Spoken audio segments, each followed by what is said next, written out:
it up, Badlands. Explain those Badlands. That's a hell of a name.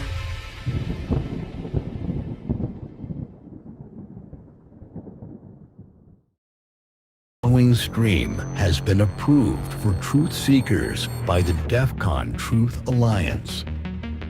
If the opinion that's coming out needs people to be silenced, it's a psyop. There are psychological operations in play.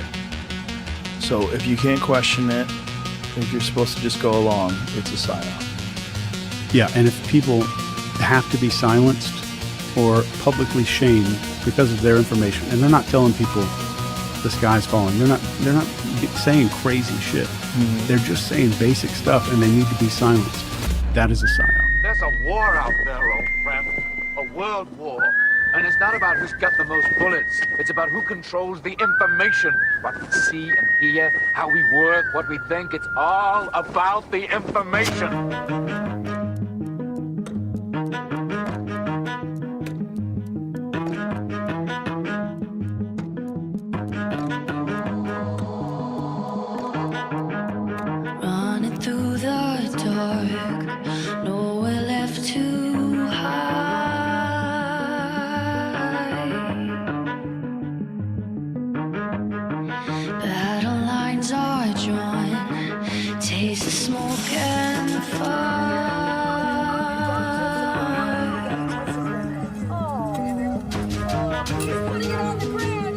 We're the ones that were on the ground. We're the ones that are actually reporting what's going on. Control said all units clear out from there. We're not sending anybody over to that location.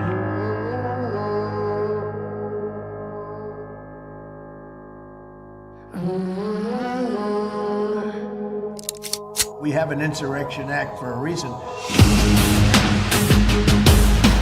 This is warfare. This is warfare.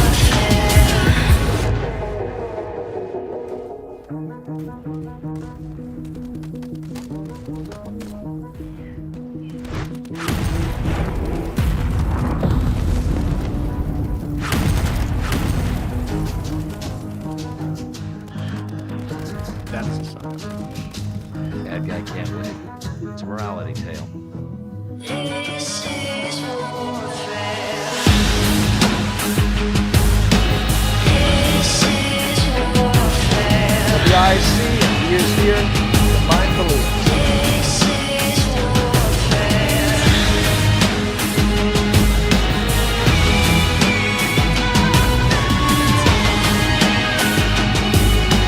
This is warfare. Goodbye. You can run, but you can't hide. It's gotta be biblical. One by one, one by one, say goodbye. One by one, say goodbye. One by one, say goodbye. You can run, but this is warfare. This is warfare.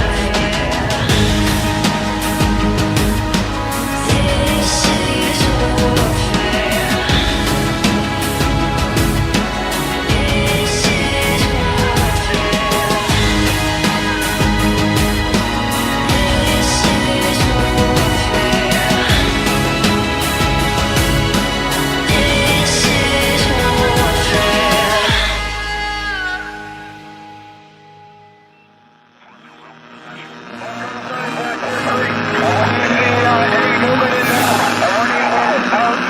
warfare. And there we go, bro. Can you hear me? 5-5? I can hear you 5x5. Okay, good. I had the wrong mic. I had to refresh. Everything was messed up. But Can you hear me? I can hear you. What's right. up? All right. Dude, we got a big audience tonight. Does Love it. Does Rumble Yeah. got Megatron? We're on the big screen. We're on the big screen, man. Is that all Tuesday saying? night. #1 show on Rumble on Tuesday nights, DEFCON ZERQ. Welcome, all Badlanders out there. Hope you guys are doing freaking amazing, especially all of those that we met at GART this last weekend, the Great American Restoration Tour over in Cocoa Beach. It was an amazing time. Glad to meet all of you out there and all of you virtually that attended. We appreciate you guys. You guys are awesome. And I'm pumped. I'm pumped about this show, man. We got a lot to talk about. We missed Sunday Q After Hours, so this is gonna be a good show. This is going to be a very good show. One, I want to say is Happy Veterans Day, brother, and to all our vets in there, any Marines in there. Happy belated birthday from yesterday.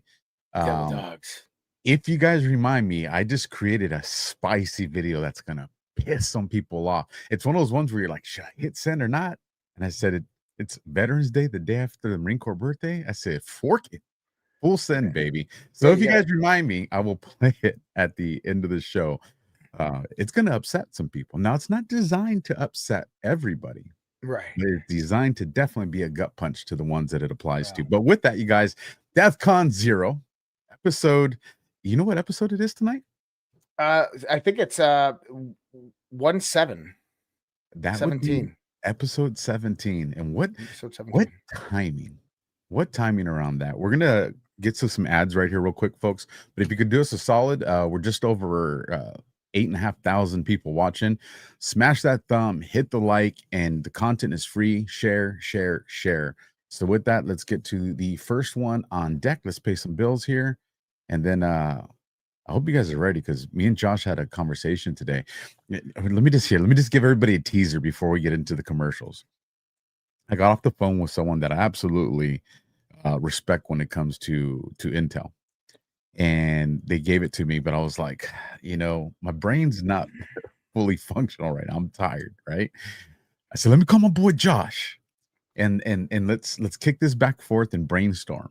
And I just want to tell you folks, when I'm on the phone and I hear Josh say, "Oh shit, wait, hold on," his brain just fired off, and I said, yes, that was the intended purpose. And if you guys want to know what that's about, stick around, support us through the commercials. When we come back, we got a hell of a show lined up for you. All the Rumble rants coming in, we see them. We'll read those at the end of the show. Shout out to Flowerchild7, gifted 5 subscriptions. Those disappear, so we want to get those right away.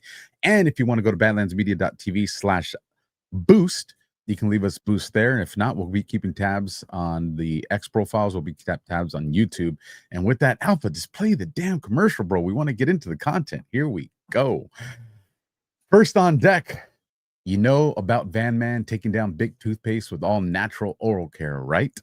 It's the perfect time to grab the dental care bundle for a gift. Van Man's tooth powder is loaded with minerals like eggshells and bones, and combined with pulling oils and peppermint aloe mouth rinse. It's truly the ultimate fluoride-free dental hygiene bundle that saves you 25% off individual prices, and the Van never stops.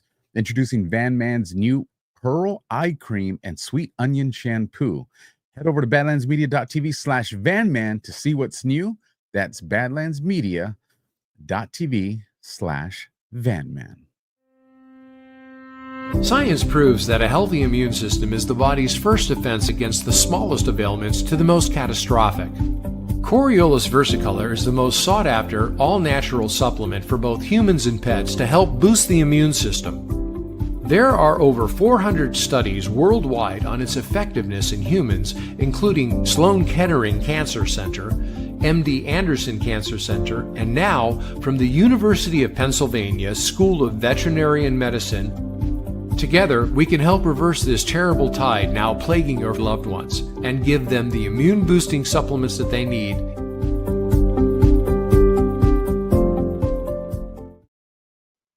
All right, we took care of business. We paid some bills. It is showtime, bro. I'm feeling pumped. Well, where do we want to start? I mean, there's a lot of stuff to cover just since last week, so we can start really anywhere we want. Lots of news coming out today. More D class coming in, so this is interesting. Things are ramping up.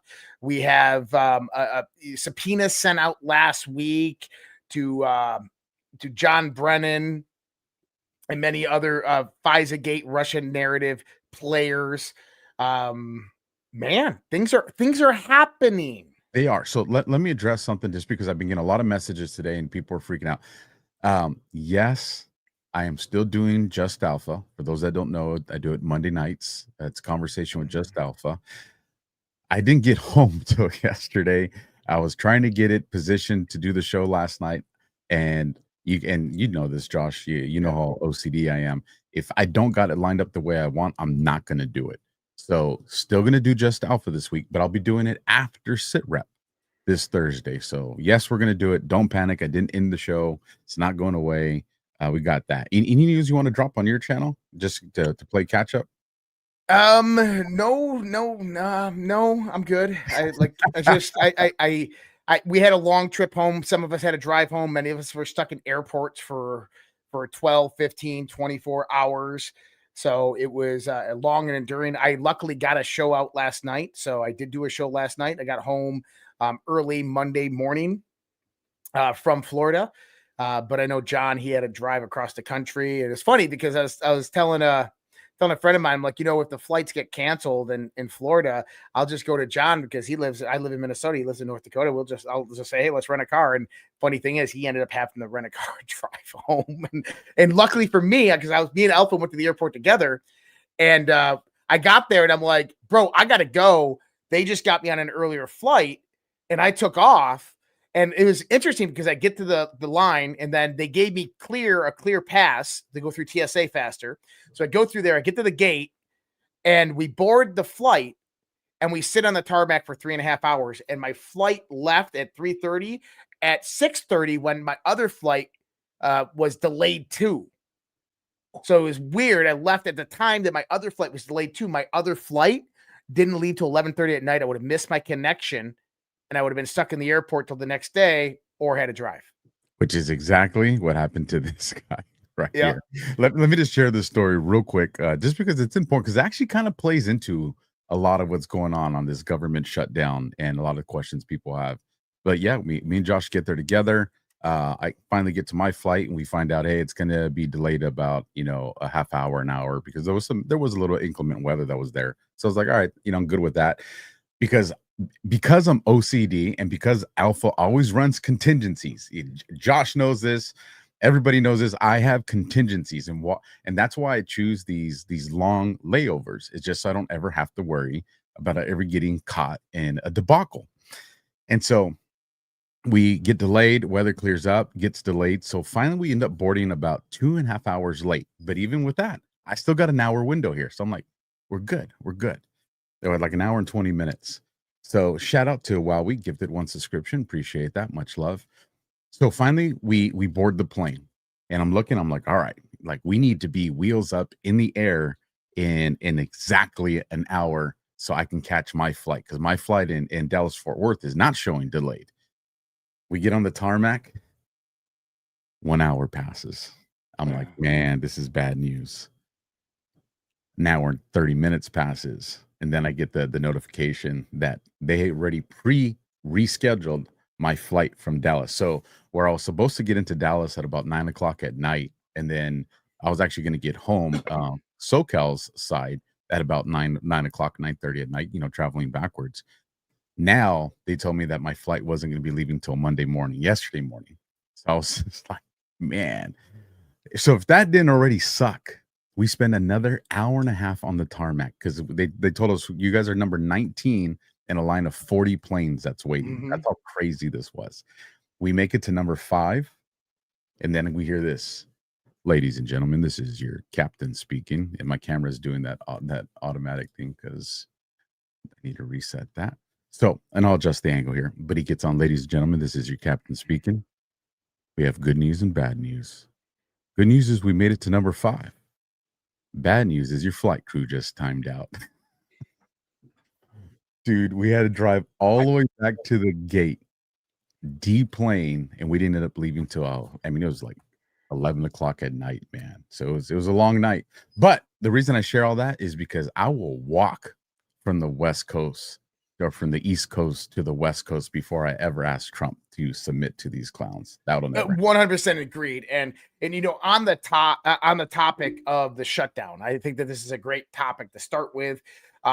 We're coming out of the government shutdown now. Congress is meeting tomorrow to pass the Senate's bill on the government shutdown, but it was Senate Democrats who shut down the government because what we thought was just, they had an opportunity to push back against the Trump administration, and they don't let good opportunities go to waste. So they took advantage of the chaos and shut down the government to try to get what they want within the bill. But then you find out, well, maybe it was because of the elections, New Jersey, Virginia, New York mayor race. So that's why they did it. They wanted to make Trump look bad. But no, it had nothing to do with any of that. What it had to do with, and we find this out yesterday because a few Democrats actually caved. And Donald Trump has been posting about this pertaining to healthcare and large insurance companies. So 8 Democrats are the ones that broke the rank on the 42-day shutdown. It wasn't about principle. It was about protecting the insurance industry profits worth $1.8 trillion in taxpayer subsidies. Health insurers saw net earnings explode 216% since Obamacare passed. United Health, Centera, Cigna donated heavily to Kamala while Trump got nothing. The scam, 35% of subsidized Obamacare plans are never used. That's 12 million phantom enrollees generating pure profit for insurers at taxpayers' expense. Companies admit 2/3 would drop coverage without government subsidies. The Democrats who finally voted to end the shutdown, Durbin, Fetterman, Rosen, Cortez Masto, Shasheen, Hassan, Kane, and King, they secured promises for ACA, affordable health care subsidy votes, while their party held the government hostage with their donors. So Trump called it, Democrats claim to be working for the little guy, but the Obamacare scam goes straight to their best friends in the insurance industry. In other words, these subsidies are set to end because they were temporarily imposed during COVID. Okay. And the Democrats were fighting to keep these subsidies worth $1.8 trillion in place for the large insurance companies. This is where the middleman and the insurance companies get paid, and the American people through healthcare system get absolutely wrecked. And the Republicans really weren't sure what was going on, but now this has all come out.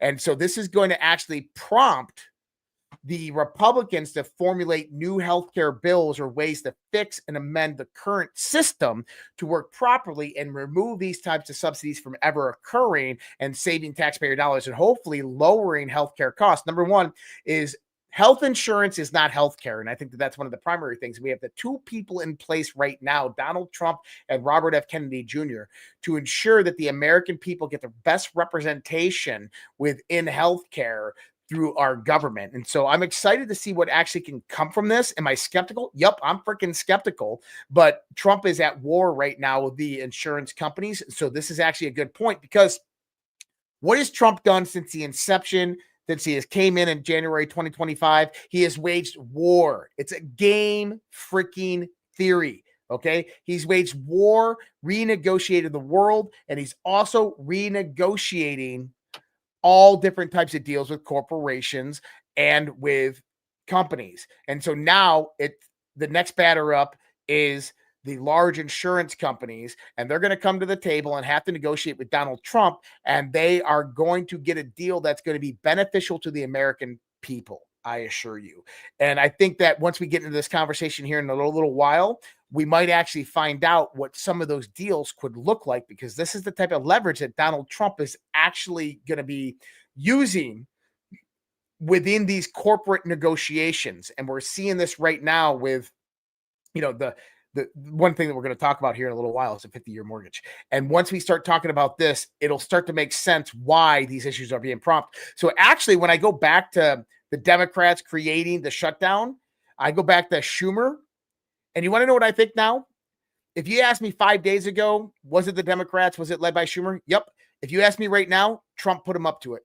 Trump went out there and forced Schumer's hand and told him to shut down the government because we want this to come about.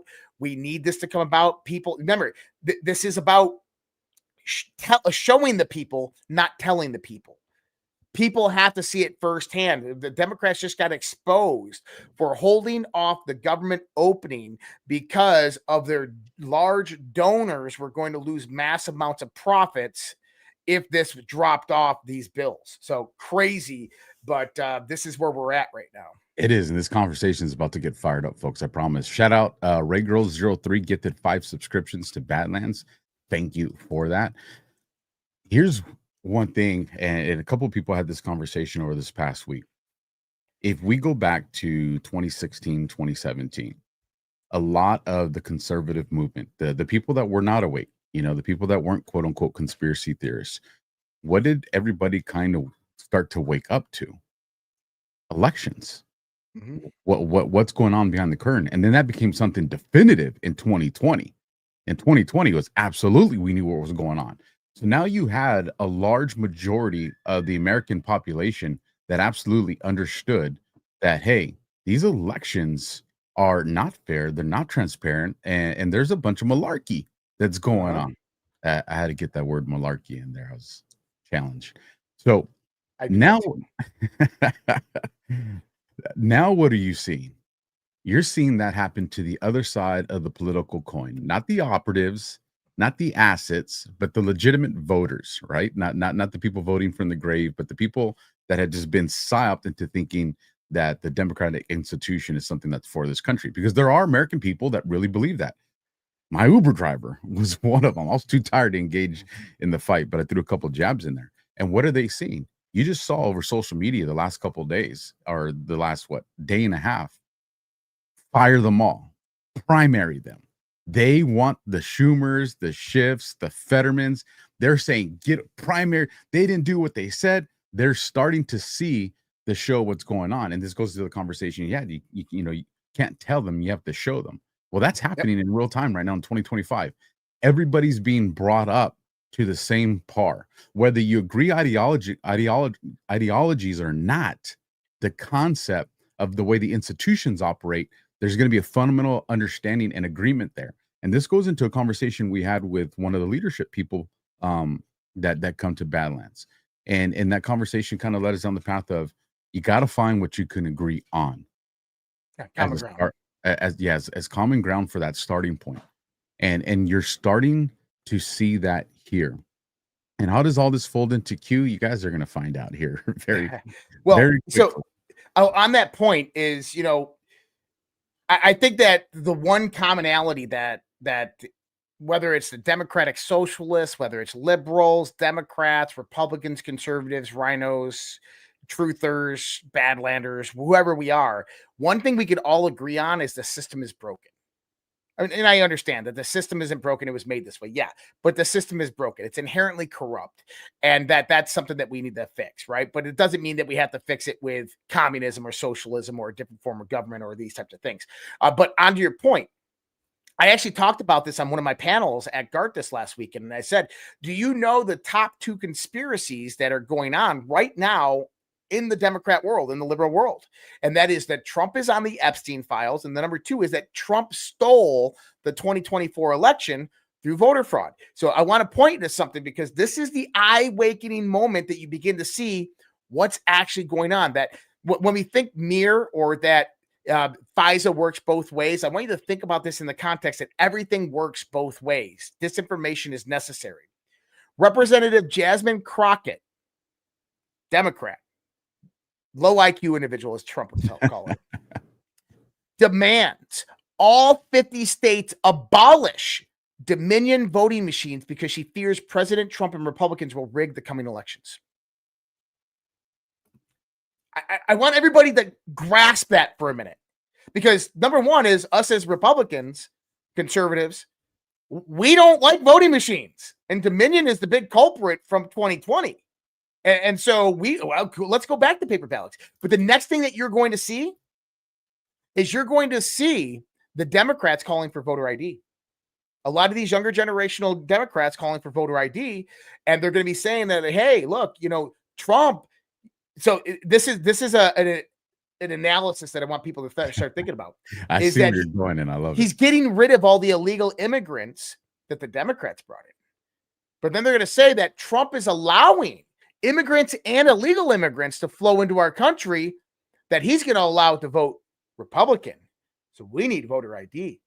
That narrative's coming. I'm telling you, because this is the side war that's being played on them. It's reverse of what we just went through is now being played on them.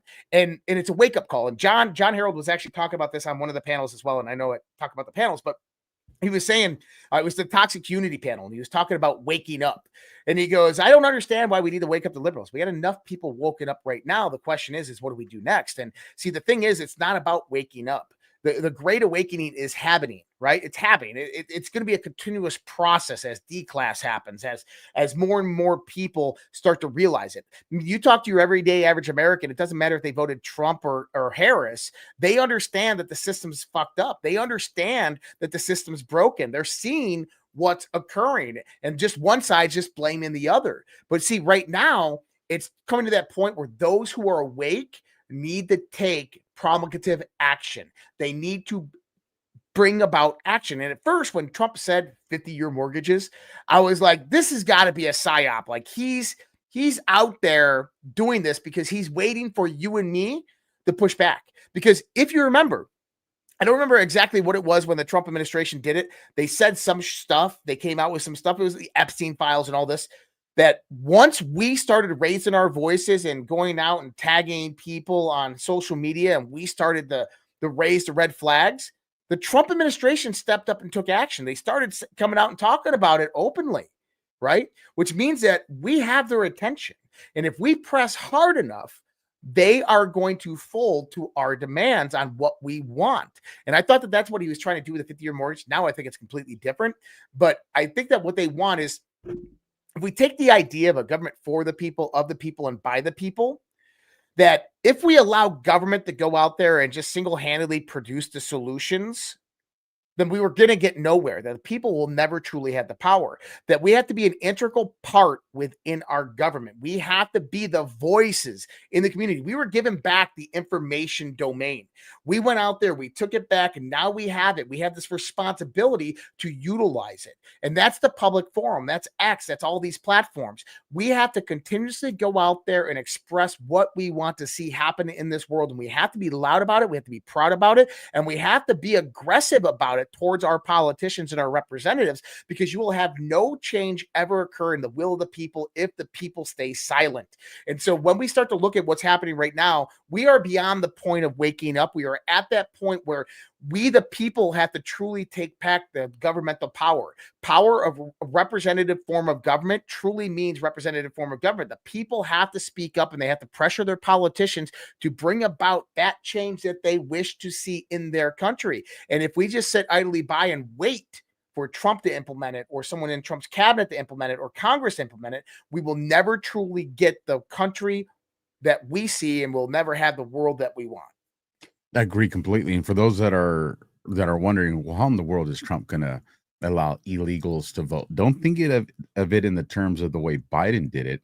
But remember this conversation that everybody was heated over? H-1B visas? Yeah, I know.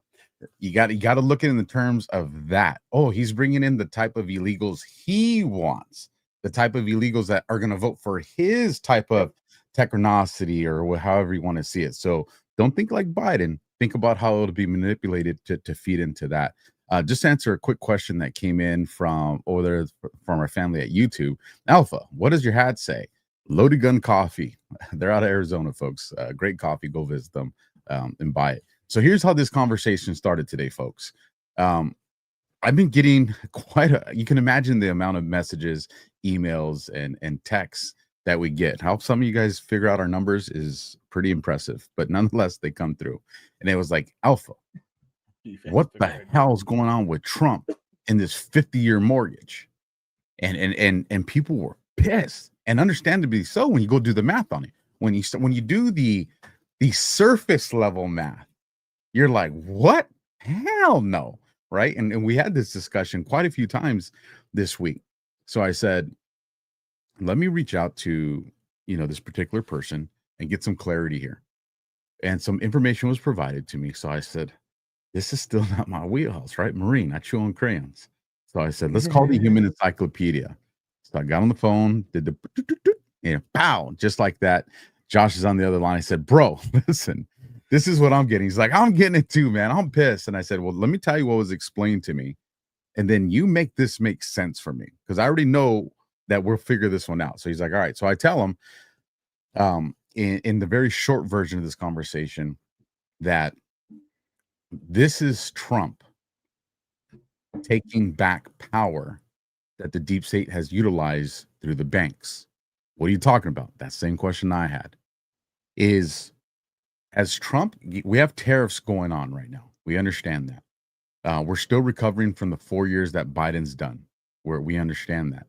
And so even if people start to do good in their income right now, which a lot of people are getting their jobs back. Trump's job market is absolutely phenomenal. It's going to take a lot of people time to recover. People have depleted their savings. People have depleted what they had in reserves to survive what's been going on the last 4 years. So people aren't in positions for down payments on homes. There's a lot of people that are trying to recover from defaults. There's a lot of people that are trying to recover from foreclosures that came in over the last couple of years. So when I want you guys to think about that as I kind of set this up for Josh, and he's going to run with it, is what do we know is happening right now?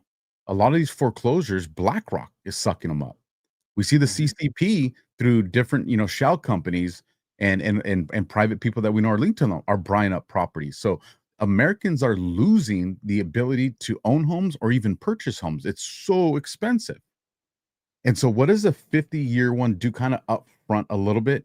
It kind of opens up the negotiating room between the bank and the person that's going to buy the home, depending on what the past kind of looks like, right? Because it's spread out over a lot longer. So there's that. Now, the other part of the conversation was that there's going to be financial institutions that are not going to be able to conform to some new type of rules or policies or instruments that are going to be put into play. And so when I didn't really kind of grasp that, but I knew Josh would make it make sense. And then the last part of this was that there's going that the whole Nassar Jassar, I know people are going to get pissed, but you know the way it is. Me and Josh are always going to throw it at you the way that the reality is. Nassar Jassar, wrap it up, throw it away. It's an exploitation of a concept that actually means something that's been manifested into something people can turn into clickbait to have people follow them because people want hope and people have weaponized that conversation. But the concept comes from something that's actually legitimate. And it's this understanding of the transfer of wealth and where redistribution of wealth. The redistribution of wealth. Thank you. And where that's going to take us to. Now, when you combine all these different stages together, then all of a sudden there's a plan that starts to unfold if you're paying attention. So with that, I give it to you. So the first thing is you have to lay the foundation, right? So I want people to understand my 4-point quadrant. Okay. Assets equal money. Liabilities equal debt. Okay. Assets make you money. So investing in assets is a good thing. Liabilities lose you money. A house, when you buy it, is a liability. A house can be an asset, but you have to get it at the right timing.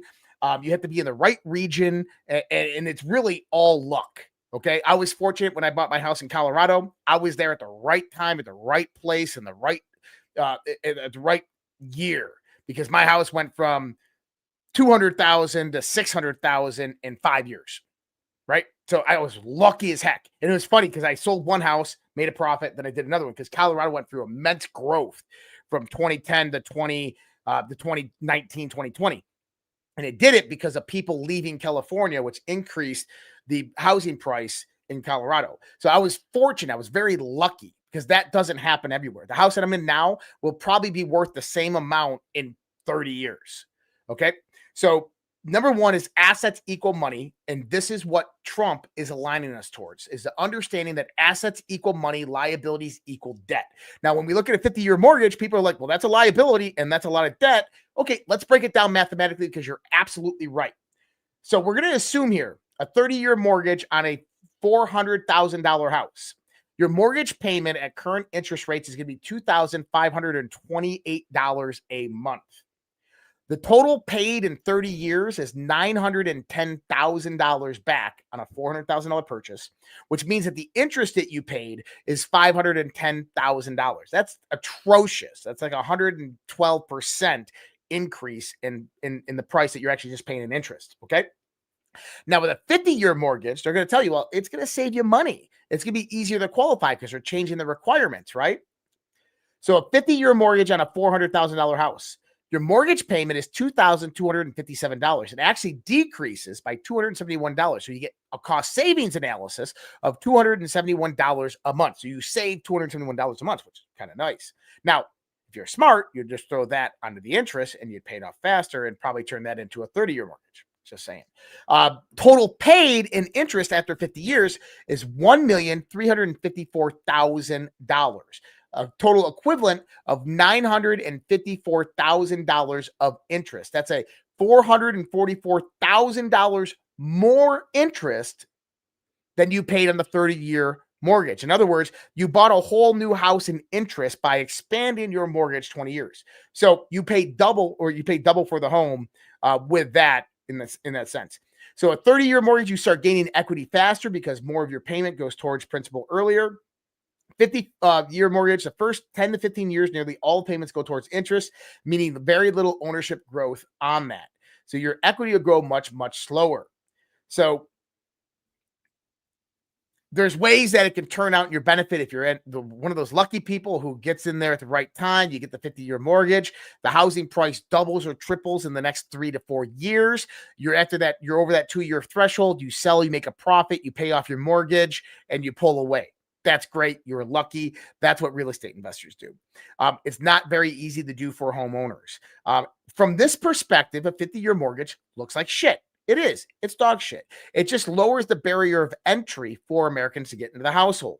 But this is where it gets freaking interesting. And I love how all of this is coming out right now, because you have today's November 11th, 11/11, right? And so you have post 4962, which is the 2022 anniversary of post 4962. And it says, who are the silent thieves? Why are they manipulating you? How are they stealing your wealth?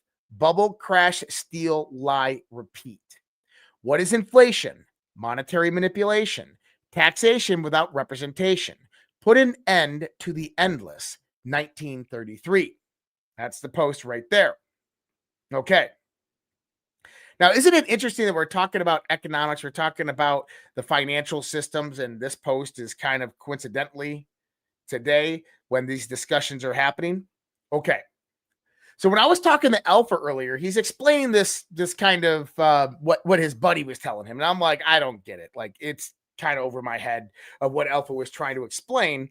It a little bit made sense. Yes, there's kind of new banking regulations and laws. And I said, well, there's one thing actually that I remember from earlier this month. And right when I remembered it, I put 2 and 2 together and I said, oh shit.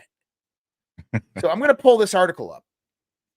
Fannie Mae and Freddie Mac could go public by the end of the year, according to Bill Poltley, the housing chief, and what this means for your mortgage. So I want people to, if you've never read my Substack, I got these on my Substack about the economic system and the new economic system that's coming and what we're building. And Trump has been, I don't usually pat myself on the back like this. I've been spot on with this stuff in the sense of the economic system of what's happening and how it's being built out. We are over the target on this. And I want you to understand this. Everything Trump is doing is about preserving resources. It's about resources. It's about technological infrastructure for the future, and who dominates artificial intelligence, technology in the future, and who controls resources is who's going to control the world. And right now we are getting a massive upgrade technologically, but you have to first build the infrastructure, which means you have to secure the resources. This is all the trade deals and the tariffs and all this stuff. Trump said something interesting when talking about tariffs yesterday. And if you noticed, the word he used was very, very interesting. Instead of saying a $2,000 stimulus check going out to people, he said it's a $2,000 dividend. I'm going to explain this to you in very, very basic terms, but I'll give you a definition. Dividend is a distribution of a company's post-tax profits to its shareholders, typically paid in cash, additional shares, and other assets. Now, if you remember, the Trump administration was gifted 10% of the company Intel a few months ago. Not only that, as they secured massive investments, $20 trillion of investment capital over 10 years flowing into the United States of America. Through executive order, he established what's known as the Strategic Bitcoin Reserve, as well as the Sovereign Wealth Fund. Through the big, beautiful bill, he opened up drilling and mining on federal lands, opening those leases up with almost no regulations. And by the way, every company and corporation that goes into federal lands on those federal land leases pays royalties. What are they going to pay it into? They're going to pay it into the Sovereign Wealth Fund. Where's Intel's 10% shareholder profit going to be paid into? The Sovereign Wealth Fund. What did Trump just tell us that we're going to be receiving? Not every household, not every taxpayer, every American citizen will receive a $2,000 dividend. Now, how does this, let's think about this, because that's from tariffs, right? So number one, a tariff is a tax on the American people. It's a consumption tax. If you choose to buy something, you are paying a tax on that, also known as a tariff, implemented through the federal government, leverage on foreign countries. The foreign countries don't pay that. What happens is those goods and services are sent over to the United States of America. The supplier, the people who are buying it, the manufacturer in the United States, are buying those supplies. They are the ones paying that tariff, and they distribute that tariff price off to the retailer, off to you and me, and we pay that tariff price. Now, the interesting thing about tariffs, when you start to look at them, is the poor and the middle class actually pay very little tariffs, okay? Because we're not in the high wealth generation part. The rich and the wealthy actually pay quite a bit in tariffs because they're the business owners. They're the ones out there paying for that. They're paying for the high commodity items that have massive tariffs on it. So there's a study done, and the average American will pay $800 in tariff tax this year at the stores. $800. But wait a minute. Donald Trump's giving you a $2,000 dividend from tariffs. Well, what does that mean? It means that you are getting your $800 back that you paid into the tariffs plus $1,200 of profit. That's right. $1,200 of profit. Well, where did that profit come from? Because that loss had to be incurred somewhere. Well, that came from the wealthy people that are paying those dividends, but paid way more in dividends than you ever will, because that's just what they do. They consume all of these products. They buy a lot more than you do. So they paid overall more money. In other words, you're getting a redistribution of wealth from the wealthy to the middle class and the poor through capitalism, through shared interest and ownership of these tariffs. Now, that's kind of interesting, right? Because when we start to pull all this together, we start to see something even more interesting, and it goes back to this 50-year mortgage. If Freddie Mac and Fannie Mae go public, they become publicly traded companies.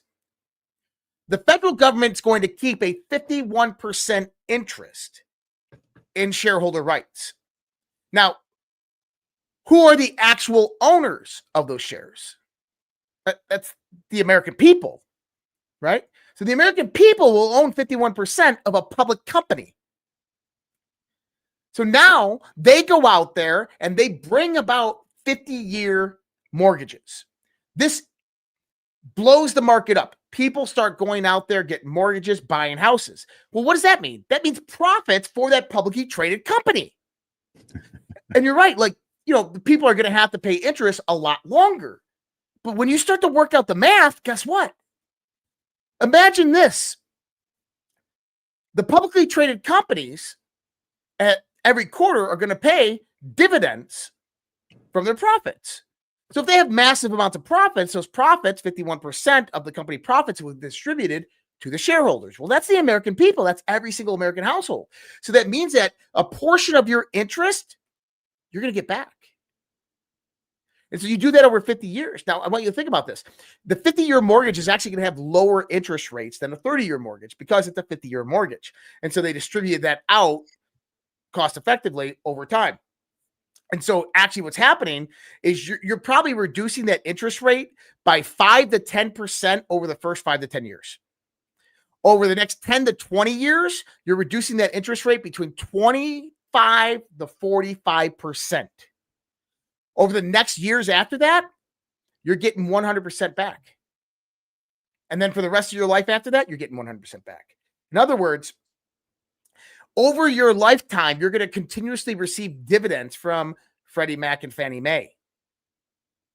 Even after your house is paid off and the interest is all gone, you're going to receive dividends from that privately traded company. In other words, Trump's basically saying, hey, take out a 50-year mortgage. You're going to have a reduced mortgage payment, which is going to be easier for you. We're going to reduce the cost to get into a house, because a 50-year mortgage is going to cost a lot less to get into it, right? So that means that more Americans are going to be single-family homeowners. They're going to go out there and buy homes. That's going to boost the market to become profitable for these privately traded companies, which then pay quarterly profits back to you, the American people. And it might be $500 or $1,000 a year.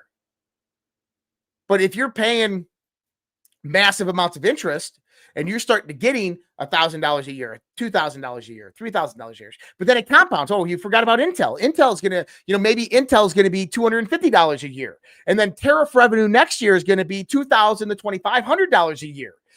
And then let's say that the royalties from the minerals in the ground, the $124 trillion worth of minerals that's being held by the Sovereign Wealth Fund, those pay dividends. And let's say that that's like $10,000 a year. What you're getting is a redistribution of wealth in the United States of America through shareholder capitalism. See, when you start to add up all these things, that $20 trillion of investment capital coming into the United States is, number one, repatriation of money back in the United States of America. That 20 trillion will be 5 to 10x in new market capitalization, as in it's going to generate new markets, new jobs, new wealth within this country. So that's a good thing going right there. Then the profits derived from these corporations. All of the companies that Trump is negotiating these deals for are going to be paying royalties in some way, shape, or form to Donald Trump or to the Sovereign Wealth Fund for all of this. So, yeah, you might be getting $500 a year back from Freddie Mac and Fannie Mac, and you might be paying, $18,000 in interest a year on your home. But then when you start to add up things, the royalties coming from the land leases, you start getting the ownership in U.S. companies that the federal government, Donald Trump, has secured for you, that's being held in the Sovereign Wealth Fund. $1,000 here, $2,000 here, $5,000 here, $10,000 here. The next thing you know, within 10 to 20 years, once this new technological framework is put in place and jobs getting displaced, the more jobs that get displaced, that increases the profitability of these companies that the U.S. now has an interest in, which increases the dividend share per American citizen for the Sovereign Wealth Fund. Then that goes back to you, which means, and I calculated this out the other day with ChatGPT, that within 30 years, you as an American citizen will probably be getting $100,000+ check a year from your government. And real quick, on the part where there's some financial institutions that are not going to have a play in this or be able to play in that, what do you remember that part of the conversation we had? Say that again. Oh, yeah. So one of the things that we're seeing right now is crypto companies that are out there filing for banking charters. And then we had Bill Poltley talking about how they're going to open up federally backed mortgages to the collateralization of cryptocurrency and Bitcoin. And what we're going to see is right now, if you understand how the mortgage industry works, your mortgages are sold in a private market back and forth. Like right now, I have a mortgage and my mortgage was just sold from one company to another company. And I don't even know the fucking company's website and I got to pay it. Like they sent me a letter and they told me to send in a check. And I'm like, what the hell? Right. They give you a 60-day leeway period. But what I'm trying to say is that your mortgage is bought and sold on this open market. That's going to, I think, go away. I think what's going to happen is that the government is going to take a financial interest, of which that financial interest is then going to be given to the people of the United States of America.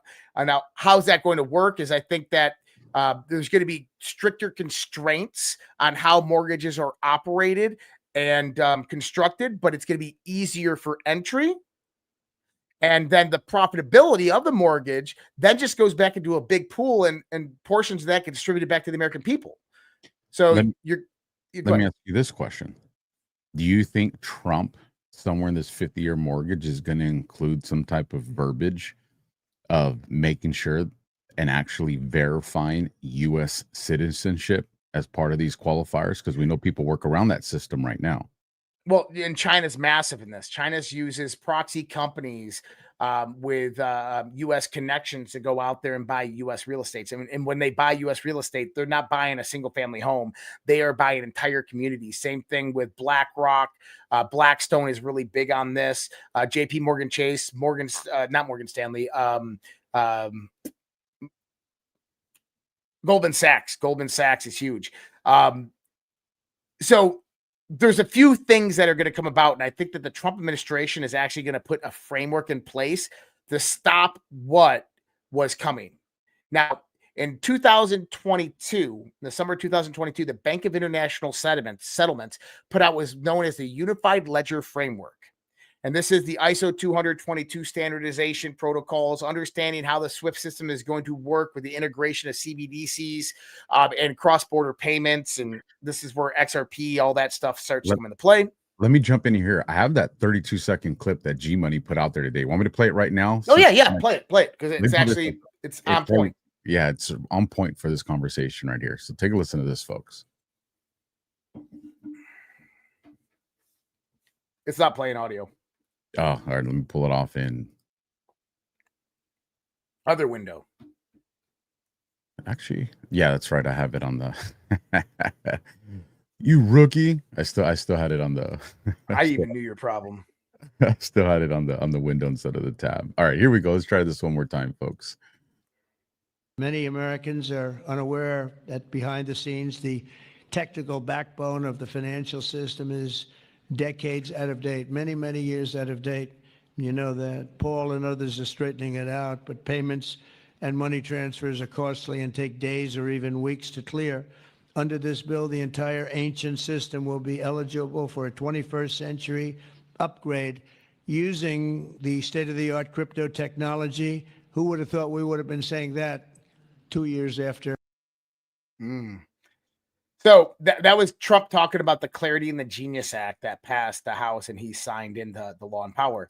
And that's exactly what I'm talking about right now with the Bank of International Settlements Unified Ledger Framework. So you got to remember, within those bills, they basically made it impossible for the Federal Reserve to create a CBDC without congressional authority, oversight, as well is that even within that construct, they could never create a programmable CBDC if they were allowed to through Congress. So to give everybody another point of the idea is that we are moving back to what's called sound money, money based upon assets, not money based upon debt. How this works under the Clarity and the Genius Act, there's various different regulational building blocks that are going to come into place. One of those is going to be stable coin companies like Tether, which Steve Wyckoff and so forth are associated with, that are going to loan the United States money through a digital currency medium or through a stable coin medium. And how this works is they're going to go out there and they're going to buy a special bond issued by the Treasury.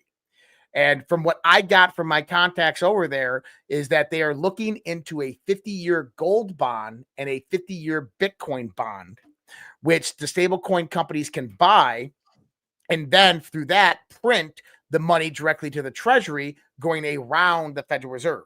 So the reason why this happened is because if you go back to that unified ledger framework that is based upon the utilization of CBDCs, how central bank digital currencies integrate within the Rothschild banking system. And by the way, go to the Q boards, November 11th, and what do you get? Rothschild banking systems, the whole list, they're all right there on today's Delta. So it's important we're talking about this, is that you have 2 points. You have CBDCs in the middle, which do the cross-border payments, interbanking transactions, and clearance of interbanking transactions. And then on the outside, you have privatized digital currency networks and stablecoins. Now, this was the framework that they put in place globally to manage payment systems. Here's the key that people never understood. When they said privatized digital currencies, they do give examples like Bitcoin. But also what they leave it open for is for JP Morgan to go out there and create the JP Morgan coin or the JPM coin. Well, what's the JPM coin? Well, imagine JP Morgan coming out there and saying, hey, we just created our own stable coin called the JP Morgan coin. And what's going to happen is if you are a member of JP Morgan Bank, we're going to give you the option to go out there and transfer your paycheck when you get paid directly in the JPM coin at no cost. And it's a stable coin. The stable coin will be honored at all major retailers throughout the world. You can buy gas with it. You're going to earn rewards with it. You're going to earn Bitcoin rewards with it, right? We're going to incentivize it to the upscale. Not only that, they're going to say, hey, are you sick of 14% personal loans or 5 or 6% mortgage rates? Well, if you get your mortgage through JP Morgan and you pay your mortgage in JPM coin, we'll give you that mortgage at 1.5%. We'll give you that personal loan at 3%. This is how the incentive comes about. So then they get you into that system. And once they hit a minimum threshold, what's going to happen is you're going to get paid one day. Let's say $5,000 comes in from your paycheck. You get a $3,000 mortgage, and you typically spend $1,000 a month on food. $4,000 is already going to be earmarked out of your account that you can no longer touch and no longer have any control of because it's programmable. So your money that comes in from your paycheck, JP Morgan's going to tag through their private cryptocurrency for your mortgage. So $3,000 of that in your account is sitting there and you can't touch it. You can't allocate it anywhere else other than mortgage. $1,000. Hey, we've determined that you spend on average $1,000 at the grocery store, retail, on gas, these things. So what we've done is we went ahead and we made it simpler for you. And we gave you a higher percentage interest of return, cash back, on your purchases by allocating and tagging this programmable currency as only can be utilized at these retailers, these places to buy these things. This is programmable digital currency. This is centralization over decentralization, what we don't want. And this is the world we're heading into. So with the clarity of the Genius Act, it actually moves that out of the way. It says the United States of America has not taken part in that unified ledger framework. We're not doing the central bank digital currencies. You guys can all go fuck off. Instead, we'll utilize stable coins, which are private organizations, but backed by real world assets, primarily the sovereign wealth fund holdings of the United States of America as they begin the return. Those assets cash out, pay back that debt in interest. Everything begins good, but we return to more of like an SDR model with the International Monetary Fund. When they give out loans, they kind of curve their interest rate of their loans by holding a basket of different currencies called the SDR. And so we're utilizing that same model, but instead of different currencies, we're taking a basket of assets. We're putting all the assets into one place and we're saying, hey, we're going to base our currency off of these assets. Now, do you want to know where that idea came from? Hit me with it. So there's a cryptocurrency out there called reserve.org. And ORG has been utilizing that model for years. The idea is to go out there and acquire natural resources, land, real estate, data centers, solar farms, these types of things, and then bring them in and base their stable coin primarily off of those assets that they hold. As in the value of the stable coin is based upon the assets that they hold. So let me ask you this then. Who was it? Who owns that company? Who's the chairman of Reserve? I have no idea. Peter Thiel. Who's a consultant? Who's an advisor to Trump? Peter Thiel. That's how I know what they're doing. That's how I can see it. You got to infiltrate. Here's. Let me pause this real quick. So don't lose that thought because I know I interrupted you, and I do want to ask you some follow-up questions on this real quick. But I do want to take us into conversation where people say, "Oh my God, Peter Thiel and Palantir." I know. If the fear of the conversation's there, then that means you don't think Trump and the good guys, the white hats, whatever you want to call them, you don't think that they've been facilitating their mission. If you think that the way this game works is you're going to have your chessboard right here, and you're going to get the knight, pull it off, and then put on a completely different color. It doesn't work that way, folks. It's whether you think Peter Thiel is good or bad, it's about controlling him. Game theory. 100%. And so when you see things that are being moved, you have those that just want to say, this is the way it is. It's black and it's white. These people are good and these people are bad. If you follow the boards, those that are good will be shown bad. And so those that are... I want to give everybody like a great example of what Alpha is talking about right here. So you just had Al-Shara come to the White House. This is the president of Syria, who's a former member of Al-Qaeda. And everybody's like, oh my God, you're like Al-Qaeda in the White House, right? Like, what the hell is going on here? He's a geopolitical ally now. He's a geopolitical ally. But I don't think people truly see is that if Trump didn't go in there and have him as a geopolitical ally, if Trump didn't go out there and negotiate with UAE, Qatar, Saudi Arabia, then what would you have? You'd have more actors destabilizing the Middle East, number one. Number two is Russia or China would pick him up as an ally, and that would be a strategic counterpoint to the United States of America because Syria is rich in rare earth minerals, metals, and magnets. Oh, so what's going to happen to Syria as a geopolitical ally over the course of the next 10 years? Well, Donald Trump has promised them modernization, westernization, as in capital is going to flow in from Middle Eastern investors and Western investors into Syria. It's going to build technological infrastructure. It's going to build industry. That is going to modernize that country. But I also want you to understand this other point, that when you start having mega corporations and investors, billionaires and trillionaires, investing capital in Syria, the likelihood that bombs start dropping over Syriahood decrease almost to zero. Okay? Now, take this, extrapolate this out. We just learned today that the United States of America is going to spend $500 million and build a military base and installation in Israel, 50 miles from the Gaza border. This is never happened since the inception of Israel. Israel has said that this would never happen. Now we are seeing Donald Trump putting a military base in the middle of Israel. This is why you saw Laura Loomer yesterday saying the U.S. needs to stop giving Israel $3.8 billion a year. Israel needs to go sovereign. You know what? I see it now. You guys are absolutely right. This is why she's saying that, because she's seeing the United States military is now going to have a presence directly in Israel. What does that mean? Well, we have to see the larger perspective. Over the course of the last 60 years, the Middle East has been allowed to destabilize for the control of resources and assets in those regions, primarily through British intelligence. The British Empire did it first with Iran, and then through the Bushes, which is just another extension of the British Empire, and various intelligence agencies. But if you want to heal the Middle East, and this goes to a conversation on trauma, right? For 60 years, these countries have been victims, the innocent people, victims of kinetic warfare. Millions upon millions of their people have died. And guess what? The generations being raised now and the generations of yesterday want to kill us. They don't like us. They want us dead for what our countries, our politicians, bureaucrats, militaries have done to them. So how do you... Let me interrupt real quick on that. And I think you're about to say that. How do you eradicate that mindset? Yeah, exactly.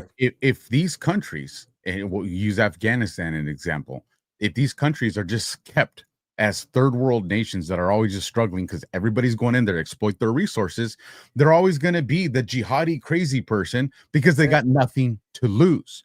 But if you allow these countries to start developing their sovereignty, to move out of being a third world nation into a second world nation or a first world nation, where all of a sudden they have status and they have property and things become more civilized, then there's a lot more to lose when people try to push you into a war. And the only reason I wanted to interrupt you here is because you see all these people out there that are screaming, the anti-MAGA, anti-Trump, the panicans, the pretenders.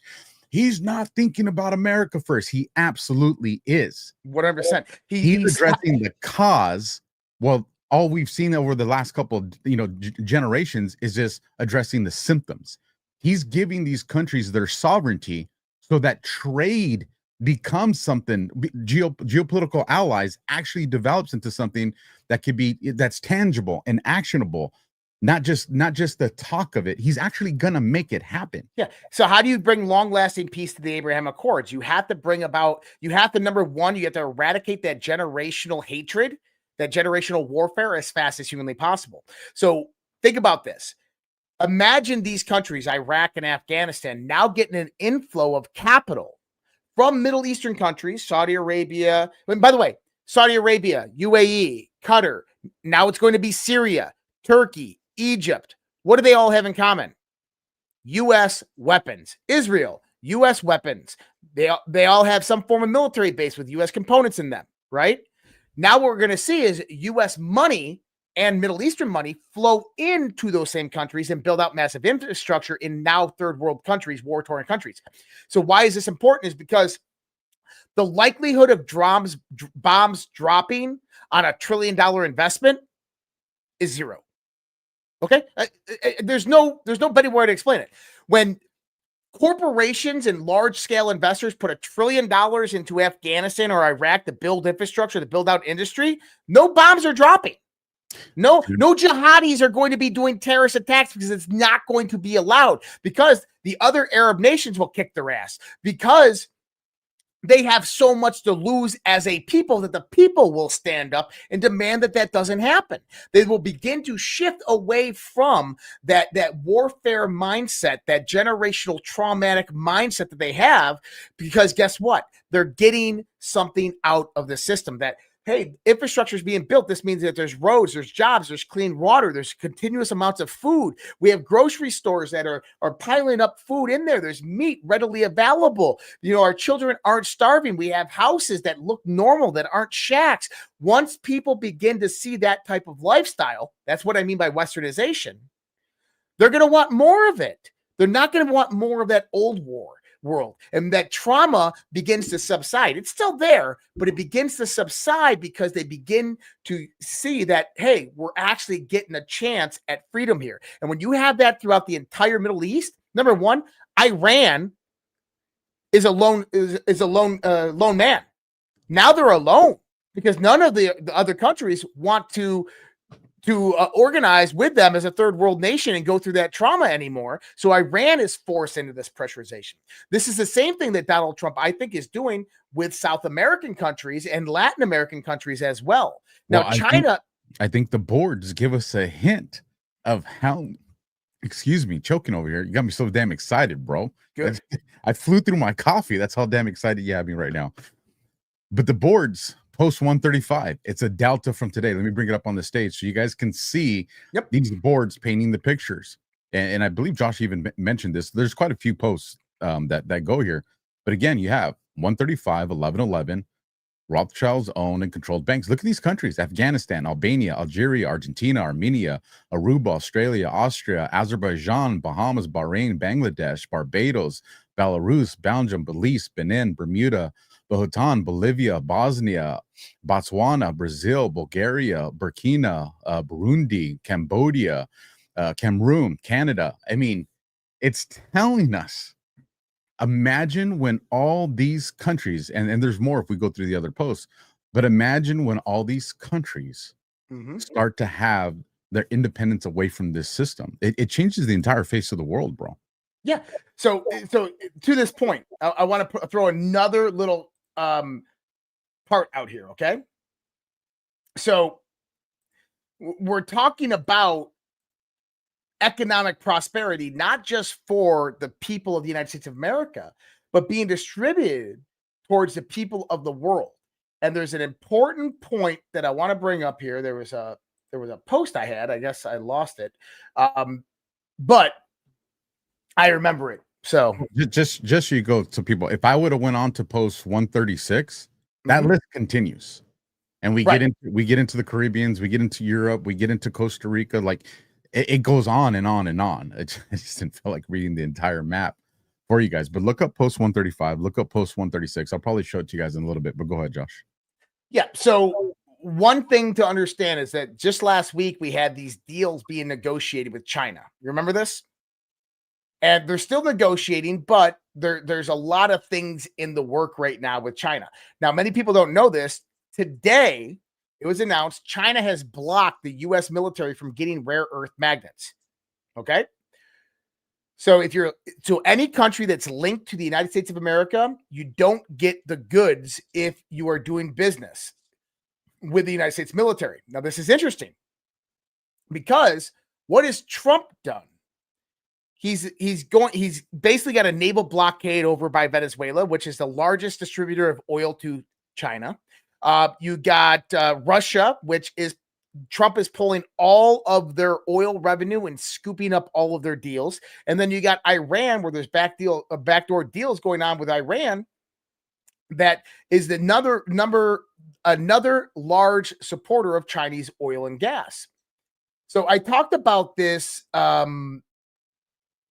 last week on my show, and I'm looking for something at the same time I'm talking about, but there it is. So I talked about this last week. They said something in the Chinese negotiations that they're offering China $650 billion worth of U.S. energy.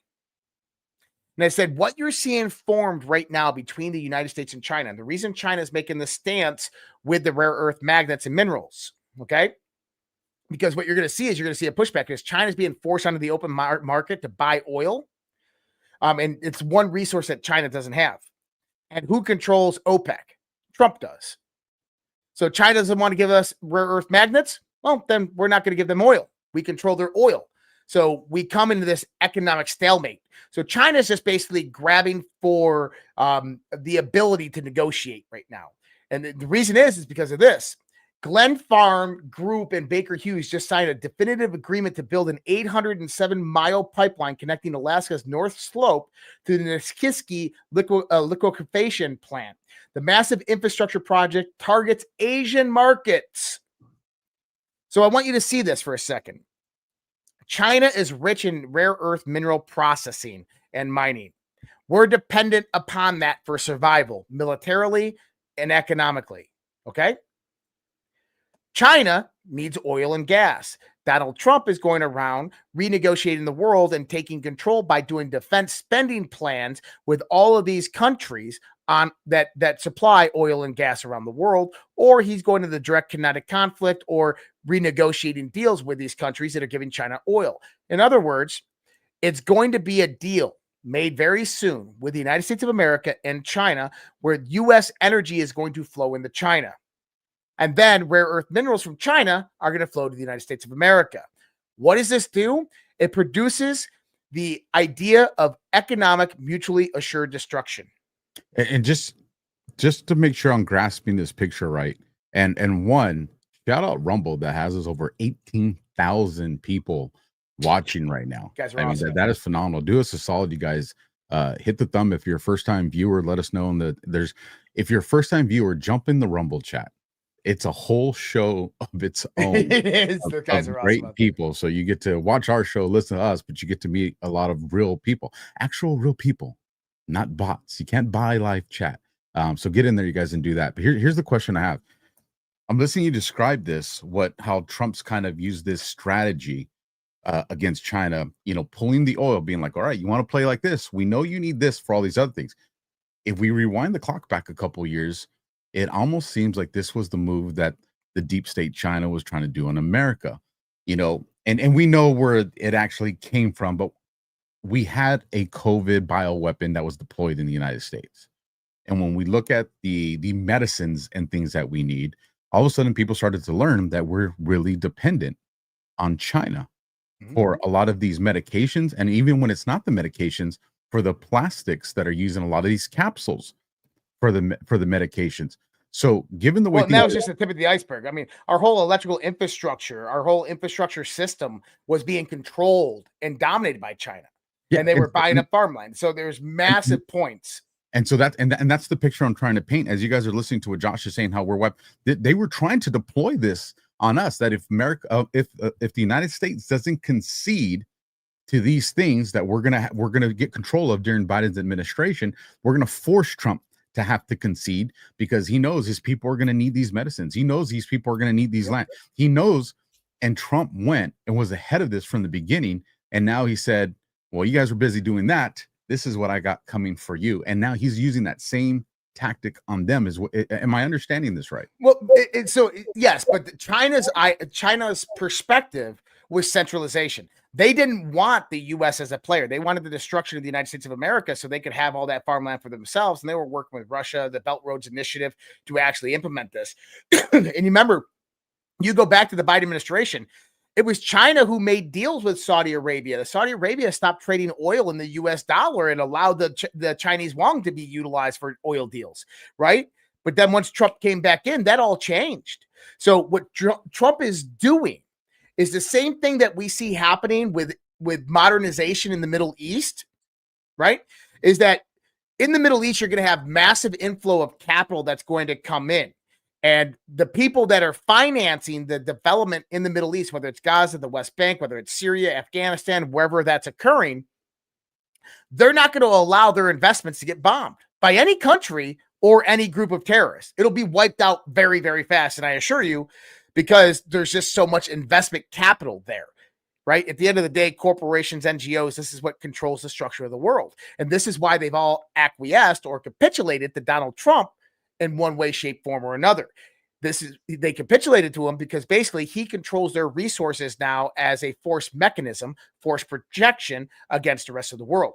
So now you go back to the China idea, is that if Donald Trump can basically consolidate all the resources that China needs and control them through military presence, through tariffs, through trade negotiations and deals, as in OPEC, UAE, Qatar, Saudi Arabia.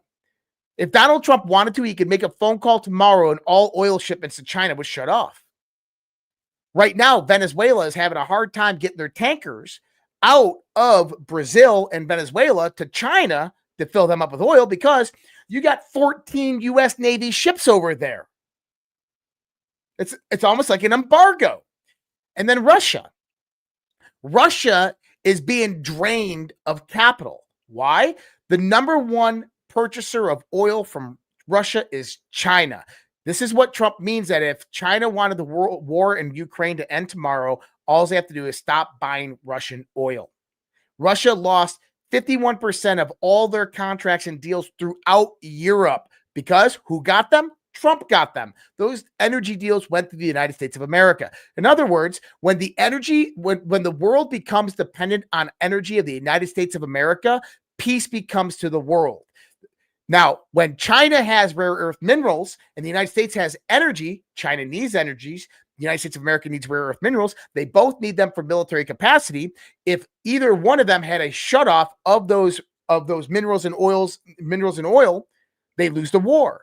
So what you get is this economic mutually assured destruction, that if China buys U.S. oil and a large portion of their oil is coming in from there, they only have about a 100-day strategic petroleum reserve in China, which means that it doesn't incorporate the usability of their citizenry. It's just for military use applications.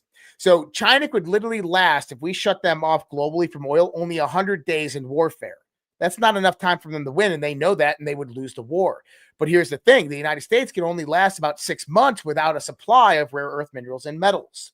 So when you bring those two together in a trade negotiation where China supplies the United States and Western nations with rare earth minerals, metals, and magnets, and the United States supplies China with oil, you have economic mutually assured destruction. Whereas if kinetic conflict ever happened to them, they both fizzle out. They cannot sustain their economic models with warfare. So by those two making those two deals, the idea of warfare is just like in the Middle East. Are you going to allow some country to bomb your $1 trillion investment capital? No, it's not going to happen. The likelihood of war breaking out or destabilization breaking out in the Middle East almost goes to zero. Well, the likelihood of the United States and America and China going to war goes to zero because they are dependent upon each other economically. So to look at it through the bright side, you're literally incentivizing peace by guaranteeing prosperity. Oh, I love that. That is someone write that down. Put that in a book and put alpha right next to it. That was fucking great. I'm listening to you and I'm just like it's just brilliant. It's brilliant. And you always create a world superpower as a mediator, because the mediator becomes dependent on this same prosperity. You know, if like you said, Russia needs China and America to get along, because if this kind of thing continues on, it impacts Russia ultimately. Yeah. And vice versa. I mean, it's just the strategy behind it is just it's brilliant, man. Well, but then you get a shift in global agendas. So instead of China's 100-year plan and the Belt and Roads Initiative and China trying to control and dominate the world as a hyperpower, the goals now shift that, hey, look, since we're all interdependent upon each other, let's work with each other towards the common good of humanity. And that's where you begin to look up and say, hey, moon base, Earth rotating bases, hotels, tourism, travel, going and mining asteroids together. We start to expand as humanity and work together as humanity. And guess what? No world government needed. Then you're probably going to love this question. Is that how we start to shift the human mindset on nuclear power? Does all of a sudden, this is a great conversation. Oh God. does all of a sudden the fear of nuclear weapons become the motivation behind nuclear power for all of these prosperities? So I think that there is a what I would consider a soft side war going on with nuclear right now. And you kind of hit the nail on the head this weekend. I don't remember what panel it was on. I think it was you that was on the panel talking about it. But Trump's talk about restarting nuclear testing and at the same time talking about denuclearization. Right? Now, for everybody out there who is listening to Donald Trump talk, he didn't say that he was going to go out there and test nuclear weapons. He said, I'm going to do the same test that they're doing. Okay. So you have Russia that just tested this new nuclear missile that's nuclear powered. It can fly around the earth like 100 times without refueling. That's pretty amazing. The technology that's contained in that nuclear missile, I want you to understand, is changes the world. Okay. Changes the world. You have the Department of Energy just announcing that Army bases in the next 3 years are going to be outfitted with micronuclear reactors.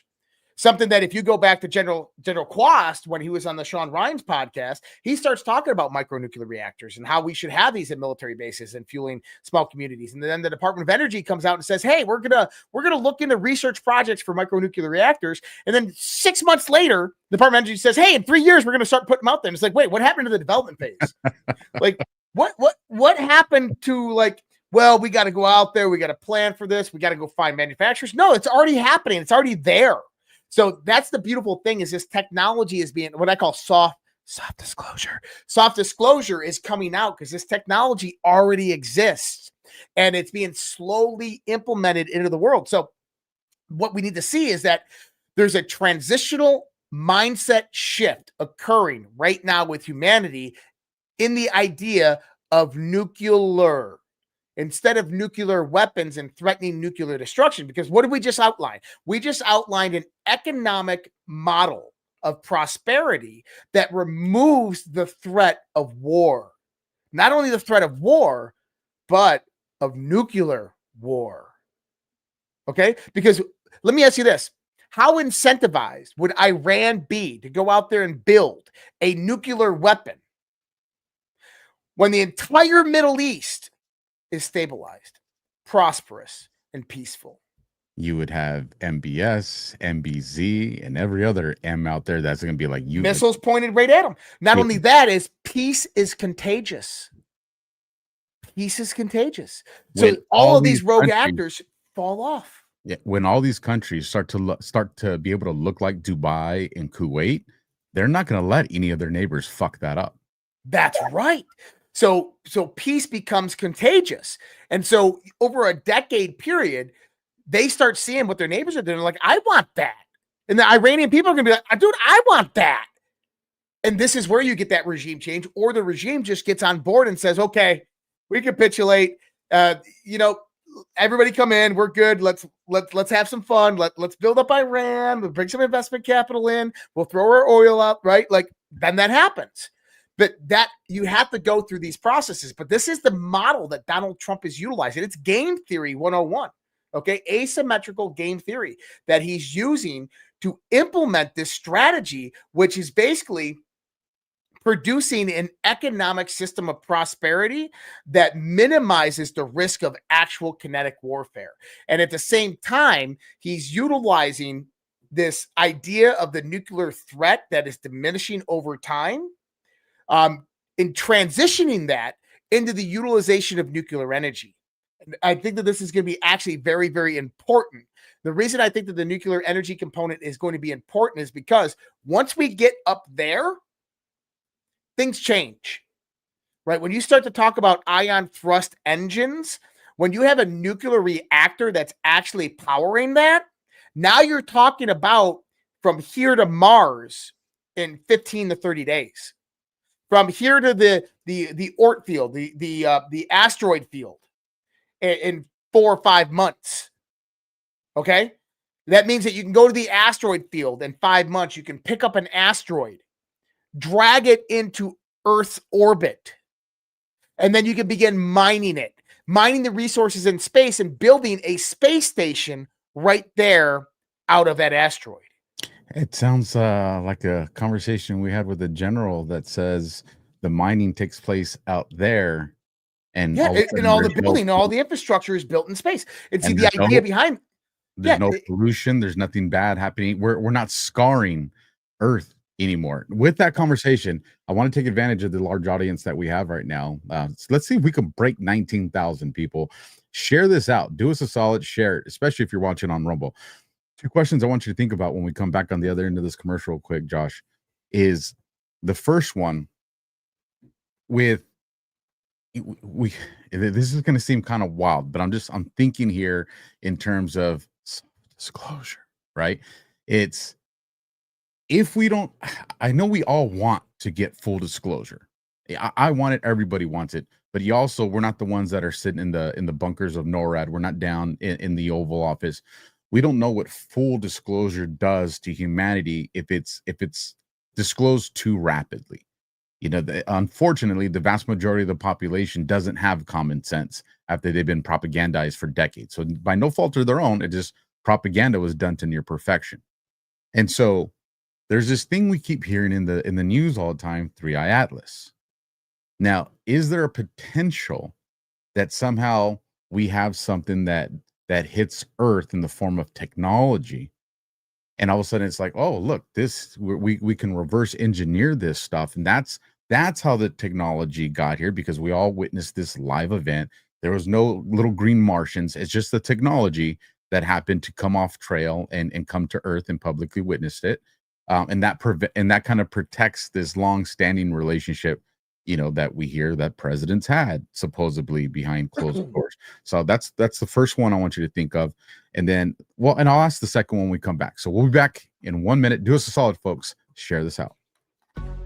Before skincare went synthetic, people used something simple, something real, tallow. Grass-fed and finished beef tallow is packed with vitamins A, D, E, and K. Nutrients your skin actually knows what to do with. It locks in moisture, restores elasticity, and defends against winter dryness. No water, no preservatives, and no BS. Unlike plant oils or chemical creams, tallow mimics your skin's own structure. Elbows, hands, knees, post-shave, anywhere your skin's crying for real moisture. Perfect for gifting or keeping your own skin soft when the cold hits. Visit softdisclosure.com and use promo code Badlands for 15% off. Ancient care, modern truth. Self-disclosure. And so the reason I ask you that is, General explained, that this is the future. This is what it's going to look like. And, we're not going to be scarring Earth no more. Well, this is what it'll look like if we work together to make that happen. Correct. And the thing is that you have to have a foundation in place, right? And that foundation is that and he said this, you have to bring those third world countries out to poverty. And how do you do that? Well, Donald Trump is laying the foundation for that right now, right? He's making everybody in the world a player on the field that has that are a participant, like he's doing with the American people, like with the economic system we're talking about. He's setting a model precedent in the United States of America that any country can implement. That they too can have this. And when they see how well we're doing and they see how well they're doing and those guys are doing, they're going to want it, because freedom, because peace, it's contagious. And so when we start to see this build out, and you're talking about 3i Atlas, I don't think 3i Atlas is any alien technology. I think that maybe it's it could have elements on it that maybe we don't understand that act differently and do different things, right? So we just don't know what it is. And NASA did take pictures of it with the Mars one of the Mars orbiters that they have, very high definition images. And the reason they never released them is because the government was shut down. So they said once the government opens back up, they will be releasing them. So I'm excited to see that, to see what this is. And maybe you can get a new spectral imagery of it to kind of determine why it was behaving this way. But I mean, do I believe in this stuff? Dude, I've had experiences in the military. I've been in contact with people who are in some of these programs. I know people in Congress who sat in the classified briefings. Yes, this stuff is very, very real. Is there exotic technology on this planet that was not made by modern day human hands and engineering? Yes. Here's the other key component of that, though. Do we, in the year 2025, our scientists who have looked at this exotic technology, I'm not saying it's extraterrestrial, interdimensional, or if it's an ancient civilization, I don't know. But have our scientists understood this technology? And so the thing is I believe they have, and I think that it's actually moved in component parts. There's another Substack blog that I put out there about technology of today is not what you think. It's not us. And that I think what happened is that we understood the computer and the electrical nature of their technology faster and focused on that in the engineering capacity over than actually the propulsion, the navigational, the weapon systems. And I believe that our modern computational framework that we have today, including AI, is actually derived from our reverse engineering of this technology. That's just my theory. But from talking to people that I know personally who I got to be careful with my words here, who worked in those projects, this is very, very real. And I believe that we're seeing soft disclosure, and we're seeing the implementation of foundational framework right now. Now, why do we need foundational framework? Because here's the thing, is let's say that the scientists in these special SAP programs have completely reverse engineered alien technology. Voila, we have it. It's right here. But here's the thing, is it needs an infrastructure base in order to operate, in order to function, in order to be commercialized. We have 100-year-old antiquated infrastructure throughout the United States and mainly the rest of the world. The majority of the infrastructure standing in the United States was built around 1900 to 1920. That brought about the Roaring 20s. And throughout Europe from basically from 1930s and the 1940s and the 1950s is where most of that infrastructure came from. So we have 100-year-old antiquated infrastructure. Just with the technological revolution that we're having right now, you have to replace that infrastructure. This is what partially this $20 trillion of investment capital coming into the United States is all about. And, when you start talking about General Quast and what he was talking about with, the X-37B at the Air Force Research Lab, beaming solar energy from space down to a rectenna on the Earth and being able to provide a trickle stream of electricity. Being able to provide a trickle stream of electricity to charge a cell phone and getting usable power sources out of that. And the only thing that we need to do is change the engineering aspects of a phone to consume less power but be operationally proficient. Then we can start building this. And what that is infrastructure. We have to change and transition and shift infrastructure of how we have it now. We have to update it and then transition and shift engineering practicality. And just so you know, you're not crazy. It came through my cans too. Oh, you heard that too? I did. Shout out RPG3573, gifted 5 subscriptions out there on Badlands Media. Thank you. And then let me just bring this comment from our YouTube family that's watching. Alpha isn't paying attention to his rumblers either, if that makes you feel any better. Listen, folks, I don't know if you're not paying attention to what this guy next to me is doing. I have notes that I'm taking. This guy's brilliant, and I'm doing my best to navigate this conversation for all us crayon eaters so we can track what Josh is saying. So it's important. But We will not finish the show. If you guys drop any YouTube boosts, we'll make sure to go through those. The Rumble rants, we see those. So if you're new, we didn't forget it. We address those things at the end of the show. And if you live a Badlands media boost, we'll cover all that. So I just don't want nobody to panic. But yes, I do see the conversations, but I don't always interact. But the other thing too is we do go through, for those of you that don't know, this is something we do in Q After Hours. We do go through the comments and a lot of stuff that we can't get to in the show. But if we see that there's a consistent want for people to understand stuff, we'll bring you guys that content, whether it's in the form of a Substack or an X post, or we incorporate it into the show. So just know when you guys leave the comments, we are collecting all that stuff. It may not be in the next show or two, but it's something like, hey, we're going to have a conversation on this. So utilize the comment section, folks. We have that there. I want to ask you this real quick.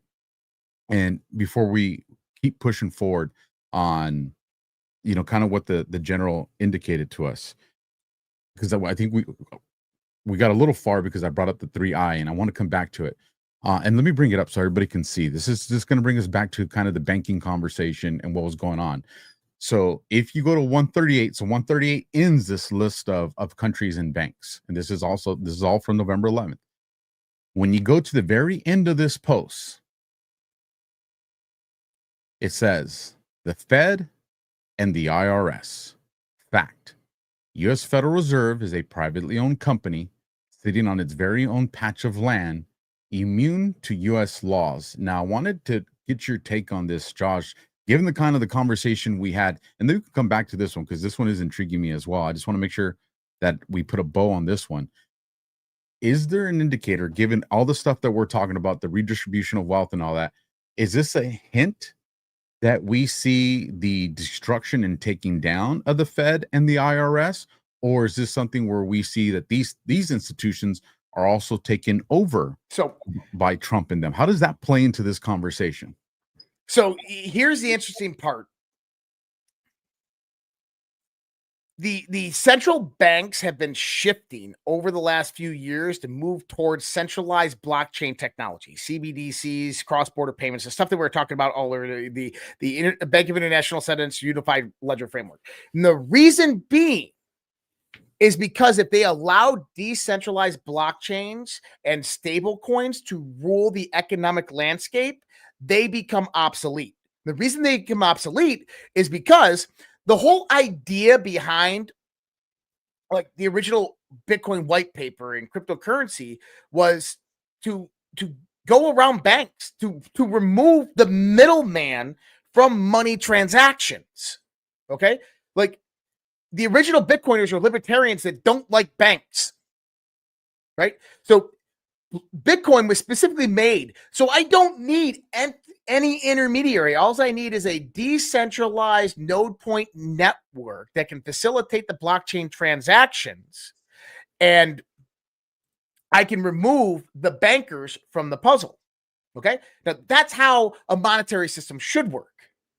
When you add the bankers in there, this is where you get the middleman and fees and loans and usury and all this stuff that comes about. So I know that the central banking system, they've seen this coming for a long time, that people are starting to adopt cryptocurrency. They started moving into it. Trump just basically went around them with the two different bills that coming in there, the legislative framework that's being built out and the internal framework inside the SEC and FINRA and so forth that's being built out for cryptocurrency. This is a game changer. And what it does is it actually makes the central banking systems obsolete. Because imagine if the Treasury can just issue a 50-year, let's say a $2 trillion 50-year gold-backed bond, okay? 50-year, $2 trillion gold-backed bond. They send that over the Tether, USDT. They print up their specialty US dollar coin, $2 trillion worth, instantly on the blockchain, deposit it into the Treasury's account. There's no Federal Reserve. The interest is the bond that they hold. It's asset backed upon the sovereign wealth fund. There's no federal central banks in the system. So now you ask yourself, what did you hear today? The UK pulled intelligence out of the United States of America for what they're doing in the Caribbean, right? Isn't that like one of our big allies? Remember, Karl Starmer is pushing. He plays with Trump on the global stage. Oh yes, Trump. Oh, I love you, Trump. You know, Carney. Oh, I love you, Trump. I love you, Trump. I love you, Trump. And then all of a sudden, behind their back, they're making deals and negotiations that's benefiting them, that's undermining Trump. Well, why are they doing that? Because these are the central bank's main components. So I've been talking about this for a while, that you have if you want to call it the Illuminati triangle for the conspiracy theorists out there, right? You have the Vatican, you have the London Financial District, and then you have Washington, D.C. All three have a primary obelisk, which many people are conspiratorial minded will say that represents the Illuminati triangle. And Trump has systematically dismantled that. Okay. And the Vatican, we've talked about the Vatican before with the 700-year expulsion of the Knights Templar, and now just let back in. We have an American Pope. Even though the American Pope, everybody's like, he's a lefty. I doubt it. He's American. He might be lefty, but he's not American lefty. I can assure you that. He was praying over a block of ice at the same time ICE was out there doing raids. I don't think that was for global warming. Just my thoughts. And I have other information that shows me that there's negotiations and groups that are going into the Vatican, in Rome and Vatican, and there's been negotiations and deals that have occurred with global leaders through proxy that is actually moving through the Vatican. So the Vatican has been freed from what I gather from the grips of the Black Church and the Dark Pope. The London Financial District is actually one of the only ones left. Because if we go back to the Army's 250th anniversary in the United States of America, when Donald Trump marched tanks and troops down the streets of Washington, D.C., what do you do when you win a war? You march your troops and tanks down their streets in their cities. Then what do? You lower their flags and you raise your own. 3 days later, Donald Trump on brand new flag posts raised his flag in Washington, D.C., signifying the change of command, the change that the deep state, the corporate United States of America is now gone. This is a country that is now being given back to the people of the United States of America. So therefore, the bankers were kicked out at that point. This is why Jerome Powell acquiesced. He capitulated to Donald Trump.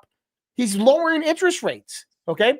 The central bank really they have power and control over the economic system. That's because we still exist on an old economic model. But what's being built right now replaces the central banking infrastructure. So I know a lot of people out there, like they talk to me all the time, like, oh, dude, I'm buying so much XRP and XRP this and XRP that. And they're like, man, it's going to be the primary component used in M-Bridge and it's going to replace the SWIFT system. And I'm like, bro, if you're talking to me about ending the Fed and getting rid of the Federal Reserve and saying you don't want no IRS and you want Trump to do these things, then why are you buying XRP if you think that's what it's going to do? Because ending the Fed means no more central banks. It means no cross-border payments transitioning through the SWIFT system. It means no M-Bridge because you don't need it. And this is what I mean by XRP's antiquated technology. XRP was created as a solution in 2014 to fix a broken system, the interbanking networks and systems, the faster transaction and messaging time that can occur through these primary central banks. We are beyond that. You don't need that. With Bitcoin, you don't need that. With Solana, with Sui, with a lot of these blockchains coming out, they process transactions thousands of times faster than XRP, and they do everything that XRP does, the interruptibility scale. They already do it. They built out their own layer 2 solutions. They resolved the problems of 2014, 2018, 2020 with these new blockchains. So like when I look at it, I'm like, if you're sitting there saying that you want central banks to go away and you're buying XRP and saying that XRP is going to replace the SWIFT system, you're not paying attention. You don't understand blockchain, because blockchain removes the banks. You don't need a bank. Let me help people here. I have Bitcoin in my account right now. I go to the 7-Eleven. Okay. I go to the 7-Eleven. I get my goods and services. I put them on the table. They go, how would you like to pay? I go, Bitcoin. Beep. Just like that. The Bitcoin transfers directly from my wallet to their wallet. Guess what? No banks involved. No bank, no money left my account, my bank account. No ledger had to be updated. No transfers of funds taking ACH funds, automatic clearinghouse transactions, 3 days. There's no mitigation. There's no bottom line profits. It's all gone. That whole infrastructure goes away. Imagine a world of tomorrow where every transaction is instantaneously beep. So the banks are trying to get into this system to keep control. This is what we were talking about, the privatized framework where they had the JPM coin. This is why they want to do that, because they want to preserve their livelihood. This is also why the large financial institutions are buying Bitcoin. This is why they allowed it to come into the ETF structure, because they know that if they own it, they can take up on the upside that people, not everybody wants total custodianship of their own cryptocurrency, that they can be custodian holders. They can offer different investment options, loans, all of this stuff. But for the average American who wants to get away from central banks in the systems, or for anybody in the world, it goes away. You don't need it.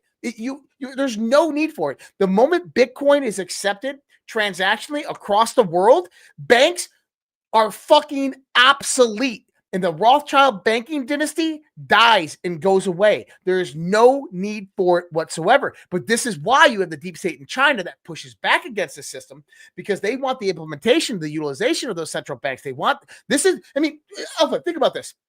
The World Bank and the IMF were created in Washington, D.C. They exist, the headquarters in Washington, D.C.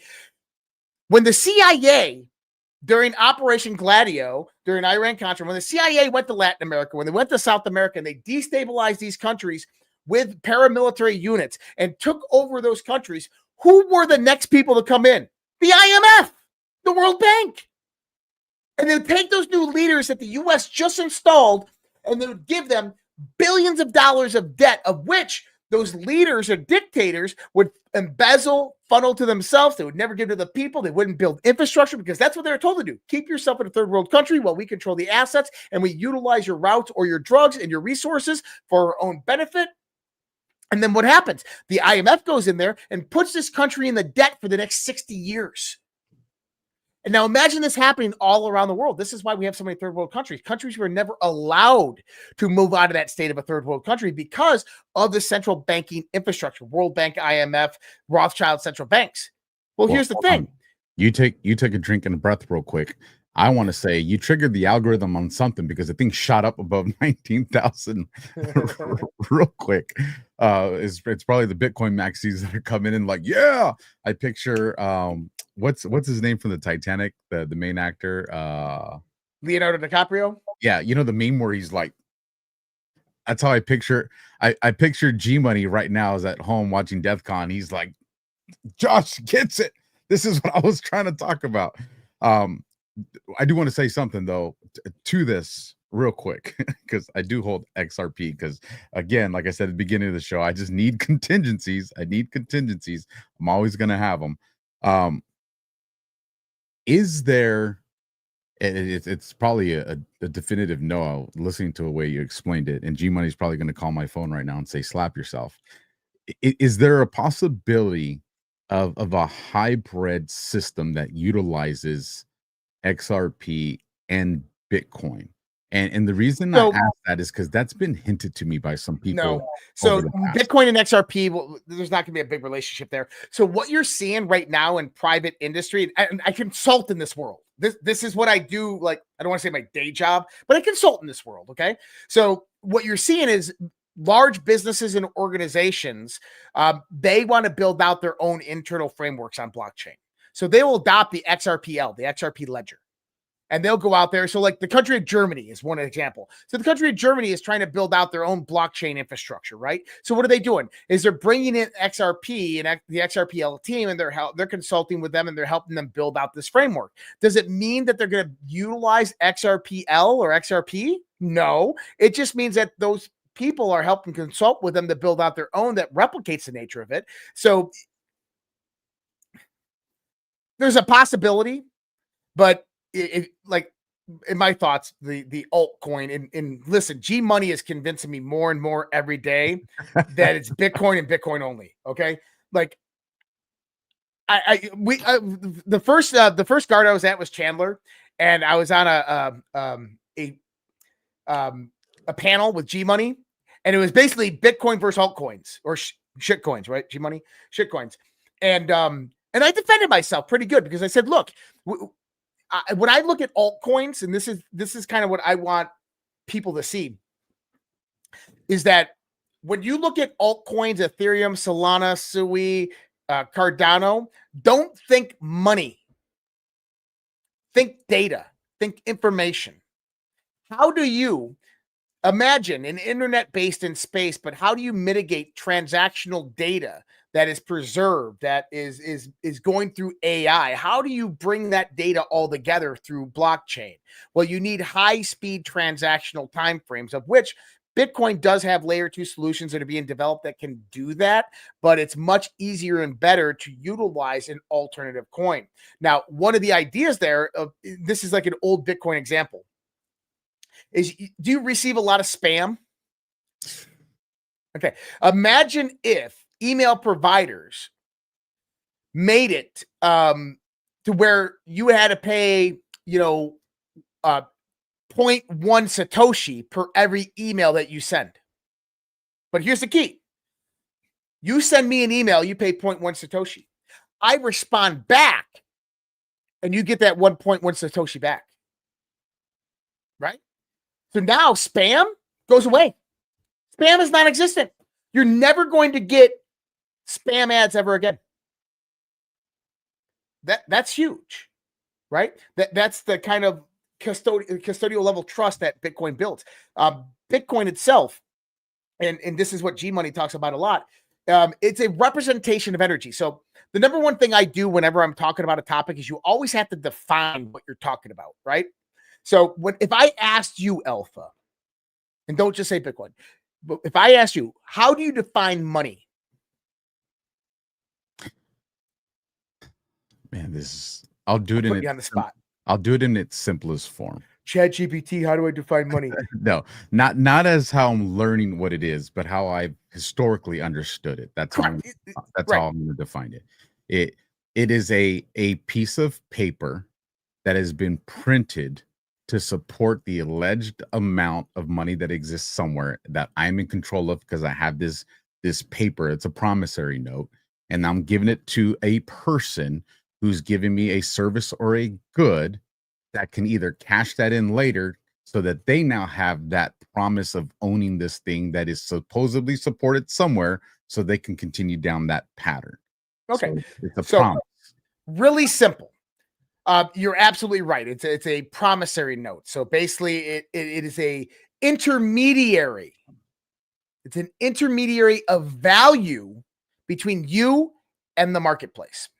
Okay? But that intermediary value has to represent something. So what does the intermediary value represent? Well, let me ask you this. If I want a product, what did it take to create that product? Raw materials, the exhaustion of oil and gas. It took energy. At the end of the day, it took energy. Nothing is created without energy, right? Correct. Well, what did I have to do to get that intermediary of exchange? I had to go out there and exchange my labor, my knowledge, my skills, right? And my time in the marketplace. And what do? I put my energy in. I put my knowledge, my skills, my experience, all of this stuff in. And what do? They give me an intermediary of exchange. I put in energy. They give me money. I take that money now and I can go to the marketplace and I can exchange it for other valuations of energy, other intermediaries of energy, right? Because all the phone is when you start to look at it in a universal perspective. What I mean by that is, like, if you look at it from a scientific perspective, is that there's a certain quantification of energy that went in to create this phone. Okay. Now here's the key. 20 years ago, this same phone with all the components technologically didn't exist. But if it did, the cost of this phone would have been about $25,000, right? Because of the capability to produce, the capability of the exhaustion of energy to build the phone this way. But what happened? We became more efficient in that process. It began to take less energy to build the phone this way, and that brought the price down to $800 to $1,200. So what we see is that whether it's a service or a product in the marketplace, all of those things are representations of energy, either your exhaustion of energy, of skills, of labor, of knowledge, experience, or of our physical representation of an exhaustion of energy. Okay? So money then becomes the intermediary of value of energy. And so this is in G Money. If G Money's watching, he's gonna be laughing because he's like, he is. He's like, you He need is. For the audience that's joining late, and like, how the hell are you guys into this conversation? This all goes back. If you like I said, tune in late, make sure you watch the beginning. Certain posts that are on the boards in context with certain things that are happening with the 50-year mortgage and other things that are happening, essentially the redistribution of wealth that's going to happen in the United States and globally. And that's how it brought us capitalistic redistribution of wealth. And it comes about through dividends, through capital markets, not through communism, socialism, or any UBI type of shit. I want to make that present, because you can't say redistribution of wealth. People are like, is this an SR conversation? No, it's not. We're talking about what the Trump administration is actually implementing. Now, why did I say just like Leslie Bear, Mama Bear said over there on X, the golden age is so coming, and we're describing the actual way it looks, not the clickbait, not the comic books, but the actual way it looks. I'll let you finish this up because I do want to ask you something. Yeah, we're gonna get some phone calls tomorrow. I'm telling you. Yes, I know. I know.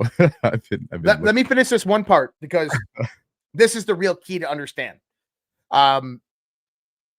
So when you think altcoins, I think data. Why? Because we need a transgressional medium for data when it comes to blockchain. And this is why certain blockchains have value towards that. Does XRP have value for that? Not really. XRP is what's called interoperability. It was basically made to mitigate between cross-border payments. So if I have so just imagine the example. If I have a US dollar, if I have a Canadian dollar and I go into the 7-Eleven in the United States of America and I say, hey, got $1, Canadian dollar, I want to buy that product. And they say, no, we don't take Canadian dollars. You got to go exchange that. And so think about it, is if you go into that 7-Eleven, you take that Canadian dollar, you exchange it for XRP, you give it to them, they take that XRP, they get their American dollar. Great. It's an intermediary. It's an interoperability component. Okay.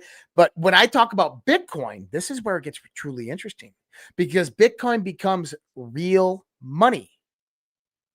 Because the way that Bitcoin is actually produced, proof of work, is through the expenditure of energy.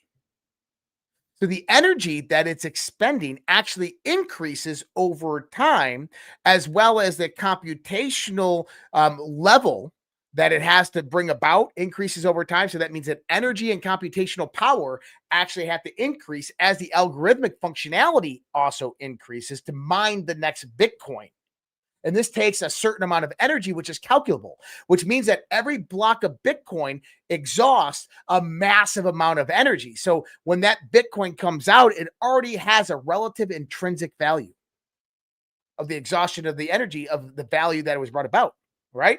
So right now, I think it's like $286,000 per block of Bitcoin to produce a Bitcoin block, right? And that's like 2.5 Bitcoin per block. So that's pretty absurd. That's a lot of energy that goes in to produce one block of Bitcoin. Well, as efficiency levels increase and stuff like this, you'll see the energy costs go down, computational power. So what you should get is energy costs go down, computational power increase. And what this does is it aggregates that algorithmic medium. So as the algorithm begins to increase in complexity, but energy costs go down and computational power increases, it balances out the complexity of the algorithm. Even though the algorithm is getting more and more complex, the cost ratio basis stays relatively the same. So you get price mediation. So the price begins to balance out. And so we will come up to that point, I think, here in probably, I'd say 10 to 20 years. AI is going to be a big portion of that. But Bitcoin is what you would actually consider real money. And this is kind of what G Money has taught me for the last few years, and I never listened until I started to understand what Donald Trump was doing. Well, and that's why the strategic Bitcoin reserve is so important, because if you understand the price ratio per Bitcoin halving, then you understand that if the United States of America is going to hold billions of dollars of Bitcoin in a reserve, which will be directly attached as a reserve element of the sovereign wealth fund, and that within the next 5 years, it's estimated that the Bitcoin price is going to go to $1 million per Bitcoin, then you can understand that right now the US government might be holding $10 billion of Bitcoin, right? Well, in 5 years, they could be holding, let's say, current average, $100 billion of Bitcoin. But that price goes from $100,000 to $1 million. That's a 10x on that valuation. If you have $100 billion at 10x on that, 10x on that valuation is $1 trillion worth of Bitcoin. Well, that's a game changer. Well, the next 10 years after that, it goes to 5 million. Well, that's $5 trillion worth of Bitcoin. The 5 years after that, it goes to, let's say, 25 million. That's $25 trillion worth of Bitcoin. Now you're talking about an asset that is increasing in value every 5 to 10 years, doubling itself. That's appreciating itself over time as its scarcity increases, or as it gets scarcer and scarcer. So we are in an immense time. So going back to the federal bank, the central banks, this is my thoughts, and I'll make this really quick for the central banks. They are already dead. They don't know it. That Trump has already laid the kill shot, and they didn't even realize it. They were obsolete before they ever got started. Here's what I'll say from this conversation is, one, G Money needs to send us some Bitcoin Pepe shirts, because I think we rated it on this one. So G Money, send us some G Money Pepe Bitcoin shirts. We would appreciate that. And with that, I think we need to bring G Money on DEFCON and have this soft war conversation, because this is an important conversation.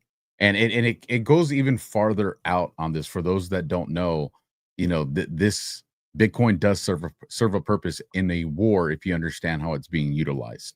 Not just thinking it like you said, Josh. Don't just think of it as money, but look at the full capacity of what it actually means. And I think we should hit up G Money, and I'd love to be between you guys and be devil's advocate to something that I actually like, and break it down for all of us to come away with. I think it'd be a great conversation. Here's what I do want to ask you, because I want to make sure we cover this tonight. We had a very important person share with us, and it was said in front of other people, so I don't think the expectation of privacy facilitated it, and I'm keeping it to the part that was said in public, not the private conversations. But that the next 6 weeks are about to get wild. Yeah. And when you zoom out of that, and you look at a post that General Flynn did either yesterday or the day before, because the last 3 days is blend for me. And shout out Michael Toolmaker, just gifted 10 subscriptions over there on Badlands. Thank you for that. You guys, make sure you guys, when you guys get gifted, thank the person in the chat that did that. I think that's very cool of them to do that. But when you look at what General Flynn put, he put out the post of these terror cell networks that are going to be activated over the next few weeks. Now, when you look at this, and it's a delta from today, I'm going to bring this up on the screen here. You mean the firestorm event that I've been talking about for 5 years? Yes, that's exactly what I'm talking about. And so this is one of the posts from today. This is post 2477 for those that want to go find it. And obviously, you have the screenshots here, and I'll read through them real quick. From the AP, breaking, Pentagon says military parade proposed for Veterans Day delayed at least until 2019. No military parade this year. Breaking, Pentagon says it says it over again. And then you have timeline change, watch the budget. But the actual post itself says this. Enemy at the front door, U.S. Secret Service, stay alerts, prevent travel, a week to remember. And it looks like we just had a week to remember, especially when you look at the last couple of days with regards to travel. We both experienced it. So when you look at, the information being told to us that the next 6 weeks are going to be wild, we look at the comment that General Flynn put about these terror cells that are going to be activated. We see that November 5th got rug pulled exactly how we said on this show was going to happen, because we've been able to infiltrate their ranks. There's another one on November 20th. It's going to be a rug pull, folks. Mm-hmm. When you see this, what does this mean to you, and what are you looking at for the next 6 weeks? I want to get your take, and then I'll give you mine. Well,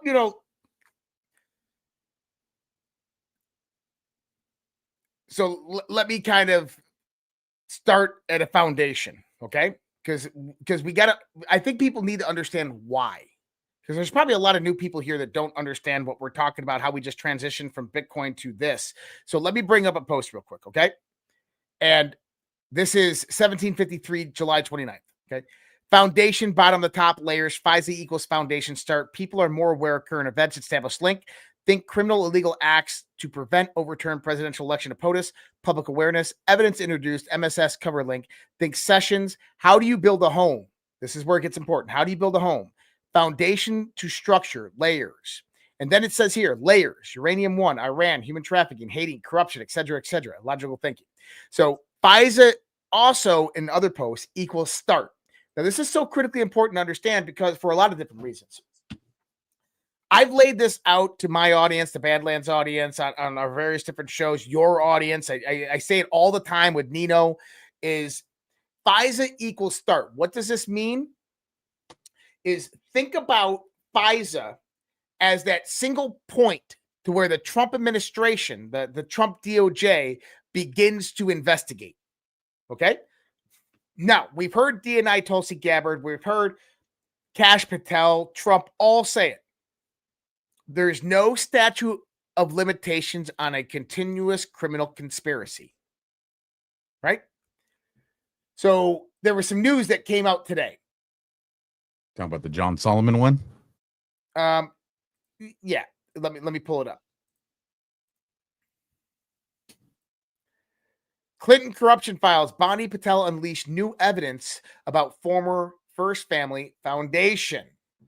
Okay, so Congress has a new cache of documents showing how Bill and Hillary Clinton's foundation collected donations from foreign and domestic interests seeking influence, raising fresh concerns that such evidence was kept from federal prosecutors. So if you actually go down here, it's this line right here. This is the key. It says, documents will make clear that there was an effort to obstruct legitimate inquiries into the foundation by blocking real investigations by line-level FBI agents and DOJ field prosecutors and keeping them from following the money. Okay? So this is old. If there was no ongoing criminal conspiracy, the statute of limitations of this are up. But guess what? This is tied into a deeper relevance here. So FISA opens the door that all of these things begin to make sense. So number one, FISA-gate, Russia. What was it about? It was the Obama administration's attempt with collaboration, collusion directly with the Soros Open Society foundations to undermine the incoming president, then President-elect Donald Trump, from taking office of president, or if he did get into office, to ensuring that he was out of office as fast as humanly possible. It was a coup against Donald Trump. But nobody ever asked the question, why? Why did they want? Because they lost power. No, that's a part of it.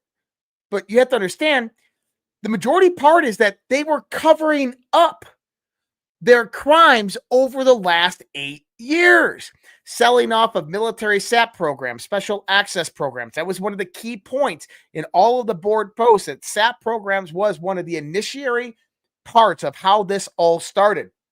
Then you have allowing China into the electrical grid, into the U.S. infrastructure, in the U.S. cities, the opening of our borders, allowing a massive inflow, white replacement theory. You have the construction of the New World Order, undermining U.S. sovereignty. We know the 16-year plan, the nuclear war, pandemic, and then transition to a one world government.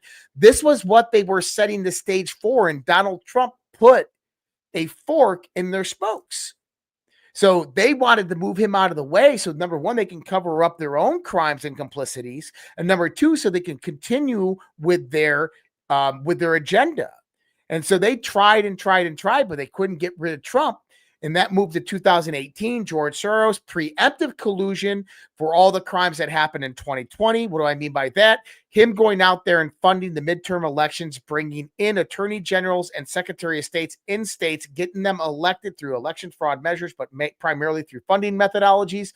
Why were those so important? Because those were the critical components in 2020 when COVID happened to actually change state election laws to allow mail-in ballots that did not go through the House of Representatives or the state houses, which was later deemed unconstitutional, but it was the Secretary of State and the Attorney Generals that allowed that to happen.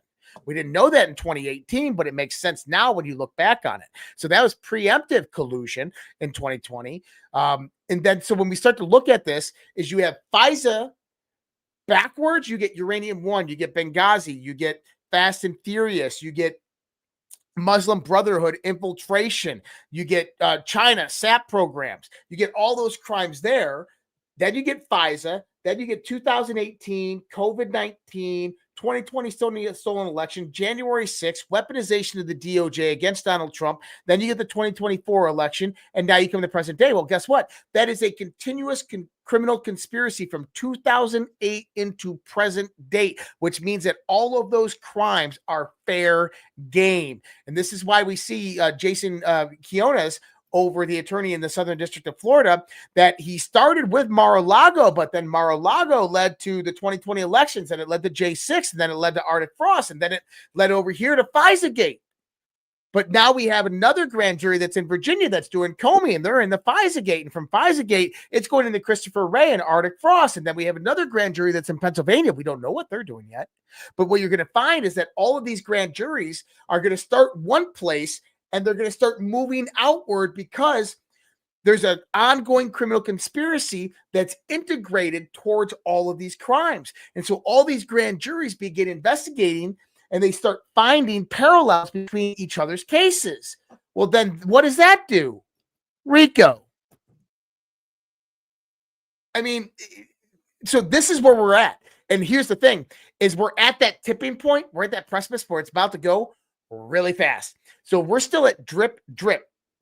So these documents came about through a whistleblower today, but also today, Katie Hobbs, governor of Arizona, we remember the one that stole the election in 2020, is now being investigated for bribery, fraud, conspiracy, and racketeering. The chairman of the Joint Legislative Committee has informed Maricopa County's investigators that the Auditor General will assist in the investigation. This comes after the Arizona Republic detailed how state contractor Sunshine Residential Homes, go back to the real estate, bribed Governor Katie Hobbs and Arizona Democrats with $400,000 in returns and got millions more in state money. Now, why is that important? Where does that lead? Sunshine Residential Homes. I don't know if they're associated with it, but when you go back to Arizona's Senate and the House of Representatives and Katie Hobbs and even her own administration, what you find is connections towards real estate dealings. You got to remember, how are we going after Adam Schiff? Oh, he owns 2 different houses. Oh, how are we going over Letitia James? Oh, she owns 2 different houses. Well, how does this all work? You buy these various different houses, you claim it as your primary residence. That's just a kind of an in fashion that reduce the amount of taxes that you're going to have to pay on the capital gains when you get them, when you do sell them. But what happens is you get these large real estate companies that go in there. They have fresh cartel money, because that's what they're doing, is they are the money laundering organizations for cartels in the United States, of how they actually pay back politicians for turning a blind eye or allowing their human trafficking operations to run throughout this country. And real quick, Josh, and those cartels are now considered foreign domestic terrorist organizations. That's right. And now you get into that aspect of follow the money. You get into Executive Order 13848. So we see here that Sunshine Residential Homes, I don't know if they're involved in that, but I'm assuming they are, because Katie Hobbs. So Katie Hobbs was taking money from them. Well, I wonder how that money was moved. Probably Katie Hobbs bought a house for $300,000. She goes out there, listed on the market for $1.2 million. They get a cash offer from this real estate company. They give her a cash offer. All the rest of the houses in the neighborhood go up because hers sold for $1.2 million. She banks massive amounts of cash. This is done through a proxy corporation or organization that's not affiliated or directly related to her, but she owns through proxy trust and stuff like that. This is how they do it. This is how they've been embezzling massive amounts of money through criminal organizations directly into the United States of America. Let me give you guys another little gem here. And we're not just talking one house, and we're not just talking, we'll just use a number that's easy. A $500,000 house getting marked up to $1 million. We're talking about a $500,000 house that gets a comma and a zero added to it, towards a $50 million house. And then all of a sudden these deeds don't exist. But there are Americans who are good people that have been investigating this while they're investigating Act Blue. Shout out Sean Taylor. that have it all. So The isn't it computer interesting, gaming, Alpha, that all of them, Josh. And the reason I can say this is because I've been shown this with my own eyes. I've been shown the documents of these houses that show these numbers that have been shifted, and then all of a sudden, a few days later, they're shifted into another name and brought back to the normal price. And the thing about it is, no one has the official records of these things because it's how their money. That's how what you just said, the money laundering. They're absolutely doing it through real estate. Yep. And so I wanted to actually mass shooter, New York City. Do you remember the mass shooting in New York City about a few months ago? Give me some more details. I'm trying to remember. The person was going, remember, he was going up to the NFL floor and he stopped at the banking floor and it was like Goldman Sachs or something. And who did he go in there and kill? He killed the woman that oversaw the deeds and trust for a large financial institution in the United States of America. And she happened to be one of the only victims. Huh. That's interesting. I wonder who wanted her dead. Just kind of like the Obama Hawaii birth certificate. Yeah, there you go. Only lady. But yeah, so those are two examples of things that are actually happening right now, right? So that's the drip, and we're about to hit the flood. So if you understand how the globalists perceive the world, is they will never give up power. They will scorch this earth before they ever do. But here's the thing: is they are losing power, and they are losing power fast. Honestly, I'm a firm believer that it's already checkmate and they just don't realize they've lost. And so they are going to try to perpetuate certain events in this country. And they do have the manpower in this country to do that, although some of that has been neutralized and checked. And I talked about that the last few weeks with Iran, with Donald Trump, the amount of U.S. military firepower in the Middle East right now. It's just not even, they don't want to get wiped off the map. China has been economically neutralized. We talked about mutually assured economic destruction. We talked about Venezuela with Tren de Agua, various different sleeper cells that they've sent up, prisoners out of jail that are spread throughout the United States of America. You have 14 U.S. Navy warships, 8,400 Marines, massive amounts of jet fighters and bombers just hanging out off the coast of the Caribbean, off of Venezuela. Why? Because if you think for a moment that if Tren de Agua sleeper cells went active in U.S. cities, the first thing that's going to happen is bombs are going to drop on Caracas. Like, that's the mentality here. And the reason we haven't seen this stuff happen is because bombs will drop on Caracas. Bombs will drop in all the cartel locations. So here's the thing: is that's a neutralization of those assets here in the United States of America. What ones do we have to worry about? Hezbollah, Unit 910, Al-Qaeda, Taliban, ISIS, Chinese military-aged males. Many of them, I would say, have been neutralized, but a lot of them are rogue sleeper cells, so they could go active, and once one goes active, they could have pass-through orders that once you see one activity, you go to the next activity, and everybody go on mission. And then, that could be Houthis, Hamas, who knows, controlling them in the sleeper cell. Iran, obviously, primary international, the Iranian Revolutionary Guard, but Iran does know that, and I'm pretty sure that Donald Trump sent this to Iran through proxy channels. If any of your sleeper cells activate in the United States of America, bombs are going to drop on Tehran, right? And I'm pretty sure the Ayatollah responded back saying, we have no sleeper cells in the United States of America. He says, well, then you better reach out to everybody you know and ensure that they don't either, because if it happens, bombs are dropping on Tehran, because that's how Donald Trump does business. So I believe General Flynn, what he's saying. I called this for the longest time.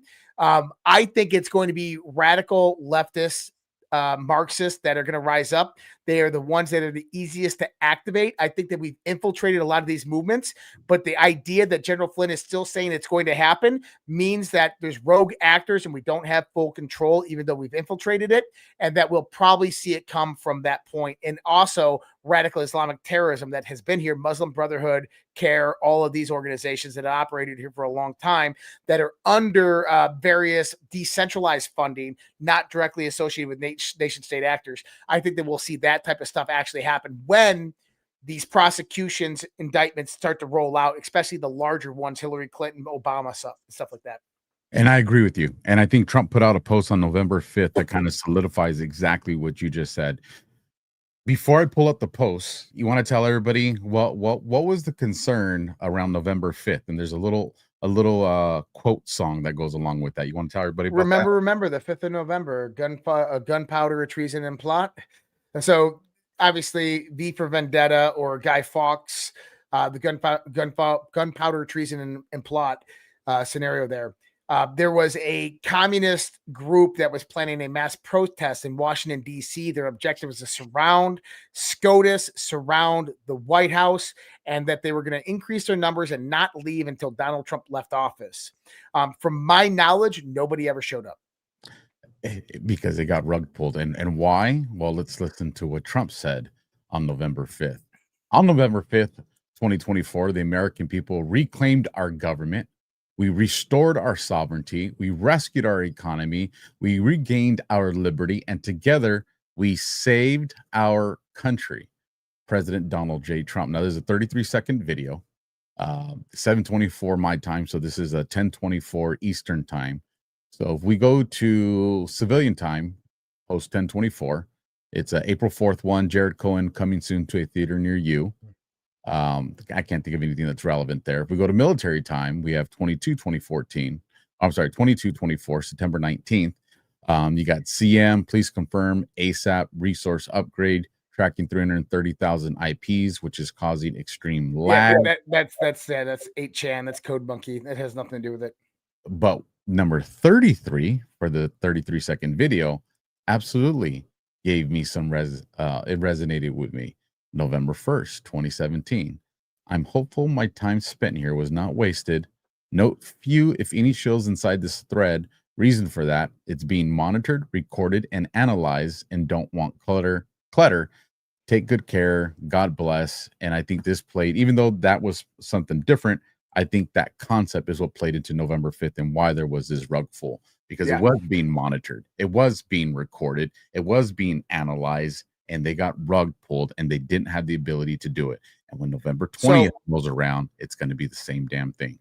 I agree. And I think we actually got comms on a lot of this. Let me pull this up. This was something that Donald Trump put out the other day on his True Social. This was actually the day after November 5th. My fellow Americans, our movement is far from over. In fact, our fight has only just begun.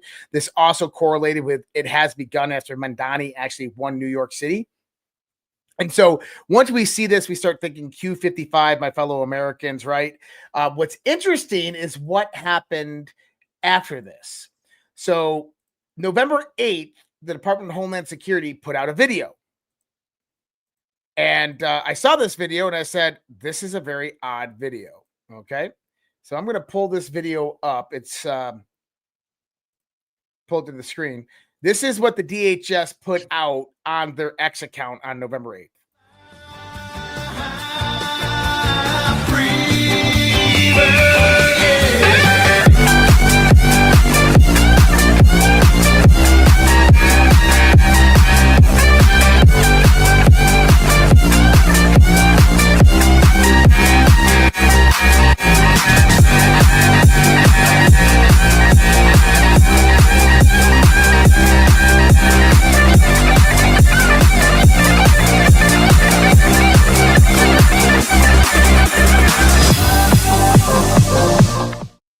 Now, what's interesting on a mobile version, what's that? That would be President Trump. And I don't know, is that a portal? Yeah. At 34 seconds, Trump and a portal with a circle behind it forming the letter Q. 34 seconds, right? 34 seconds. So let me do this because I know people are going to have a hard time seeing this. You want me to pull it up for you? Nope, I got it right here. Okay. Because remember what that one post said, right? I do. Fellow Americans, right? My fellow Americans. Yes, sir. And I know where we're going. So they put them inside of a big queue and it goes to at 34 seconds. my fellow Americans. Q clearance patriot. So we have a Trump in a Q.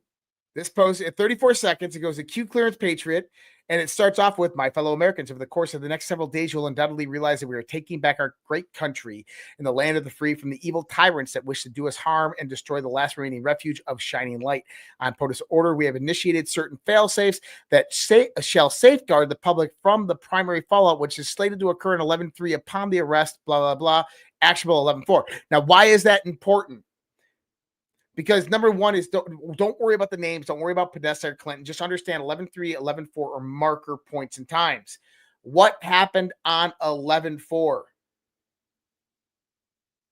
Mamdani won New York City. Shit. And then Trump posted on that same day, if anybody remembers, let me go here. Let me go to True Social. Actually, yeah, I can. So if I go to True Social on that same day that Mamdani won, Donald Trump posted, and so it begins. But let me pull up that post real quick because it's really important to look at. It was right after Mamdani won the election. Trump went to True Social. He posted a whole bunch of different stuff that night. And I'm only 2 days away. Man, he posted a lot up there. Actually, it's going to be coming up here soon. And where are you? Donald Trump. Donald Trump. Oh, that's the Obamacare one. And come on, make America great again. 3 days ago, what's today's date? 11th, so we're at the 7th. Yeah, we're 11/11. Man, I can't believe it was almost like a week ago when this happened. I know. I'm finding some other ones too. I'm trying to find the post where it starts off with my fellow Americans. That way everybody can see it too. So I got it right here. Oh, nice. Bring it up. That way everybody can see it. Yeah, give me 1 second. I'll continue my search. Yes, I can do that.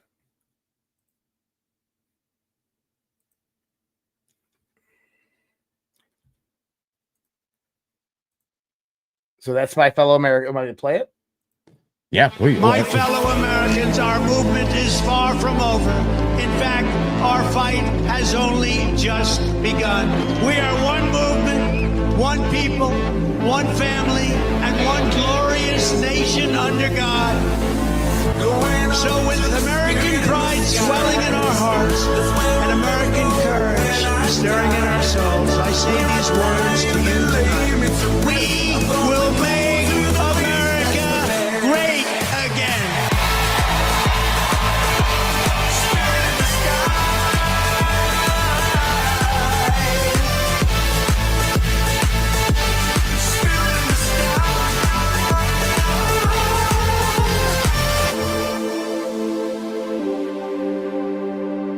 Gotta love it. Now it's interesting. I mean, you got the memes coming up, and I thought that meme had a Q on it somewhere, but maybe I'm wrong. But anyways, that was the video that was played along with that. But that was my fellow Americans, and that was on November 5th that he posted that. Well, and the reason I want to go is because the White House, same day, November 5th, posted this one. Let me bring it up on the screen so you guys can see it. Okay. Because all these things are correlation, folks. That's I'm hoping you guys are tracking with what we're saying here. And I know you've seen this one because there's been a lot of conversation surrounding this one. The White House puts, the United States has the strongest economy, the strongest borders, the strongest military, the strongest friendships, and the strongest spirit of any nation. And this is 11:36 my time, which would be 12/1/236 or 14:36 civilian and military time, dated November 5th. And you got Trump walking through what looks like a keyhole. Again, looks like a portal. Kind of looks like, is this him entering? Is this him entering that portal that you saw in the video where he's coming out? And looks like the Q. You know, this is, you know, the where you did the still frame is him coming out. Maybe this is him going into it. But the interesting thing is if we go to 2:36 on civilian time, that takes us to the date of November 30th. Focus on Hussein. Revelations coming very, very soon. Huma equals S, or Huma S.A. Hussein, HLR first, civil rights attorney, 13th district. DNC, Hussein v. HRC v. McCain. Why is this relevant? Follow the money, pre-press, follow the connections, pre-press, etc. Goes down, goes down, goes down. Define stages, define puppets, define puppet handlers, define proxy war, define proxy war, define proxy war. Says it 3 times. Well, maybe that false flag is probably going to have to deal with the proxy war. Expand your thinking. Why is justice stalling release of C-level info? Think, does POTUS control all matters classified? Think, have faith, these people are losers. But more interesting than that one is if we go to the military time, 1436, it brings us to subject line, flood is coming, underlines McCabe, this is Andrew McCabe, rapid fire equals a movie by the name involving a corrupt FBI.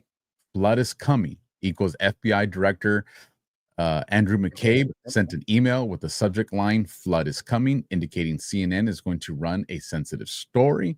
And then you got CNN in the brackets equals CNN is targeted, but then so is McCabe for classified information to them. It's happening. Now, I find these interesting because we have an indictment potentially that's coming for Brennan. We've seen that set up.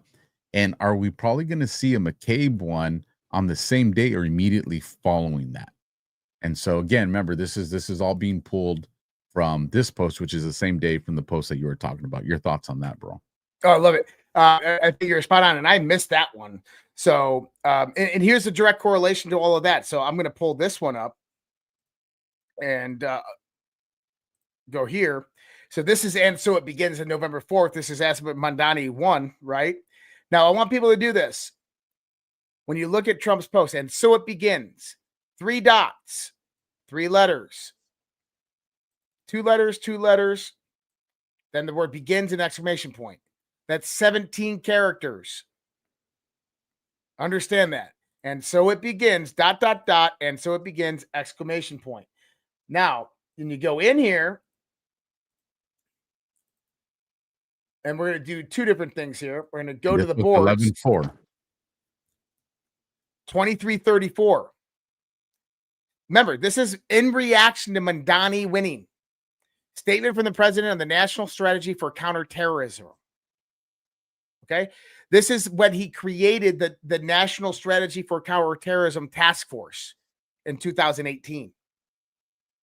So the National Strategy for Counterterrorism is an important next step, and it outlines the approach of the United States to countering the increasingly complex and evolving terrorist threats and represents the nation's first fully articulated counterterrorism strategy since 2011. It provides the strategic guidance needed to protect the United States against all terror threats while simultaneously fostering the agility to anticipate and prevent and respond to new threats. So I found that was quite interesting. But he also said, and so it begins. So if we go in here, what are the odds? How do you start a war? Markers matter. Playbook fail. Now, why is that important? Because that was on 11-4 that he posted that. Mandani was elected 11-4. 11-4 is the marker that when we go back to these other posts that we just talked about are the indicator. What does he do the next week? My fellow Americans, Q Clearance Patriot. The Q Clearance Patriot post, right, that we were just talking about goes into, actually, I can pull this up real quick. How do I do that? Okay. So remember, we talked about this. How do you start a book? Markers matter, playbook fail. There's actually another post by Scavino that proved this, but then that goes into my fellow Americans. But it's slated to occur 11-3, actionable 11-4. 11-4 is what he said. And so it begins.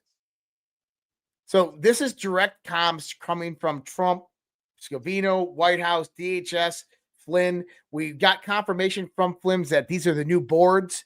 We're over the target, guys. We're watching it happen. I think any day now, I would say probably Friday, Thursday, so what did I hear? Thursday is the day that the FBI raids people because the jails are closed on Fridays or the courtrooms are closed on Fridays or something to where they can't get a hearing until Monday. So that means that whoever is arrested, they have to sit in jail over the weekend. So Who knows? Maybe we could see an indictment Thursday or Friday. But I honestly think that it's going to be next week. More closer we get. Next week will be the week. I'm there with you. The 17th. I mean, that would be an interesting day.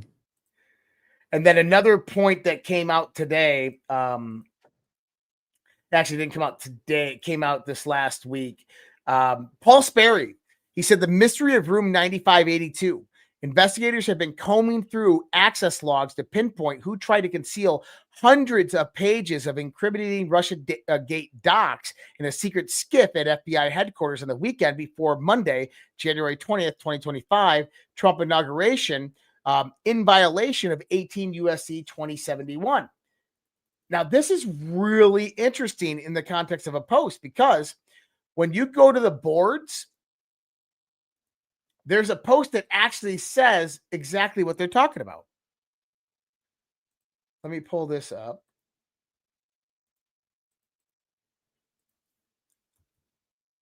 So that was Paul Sperry talking about that on an X post. But you go to 2844.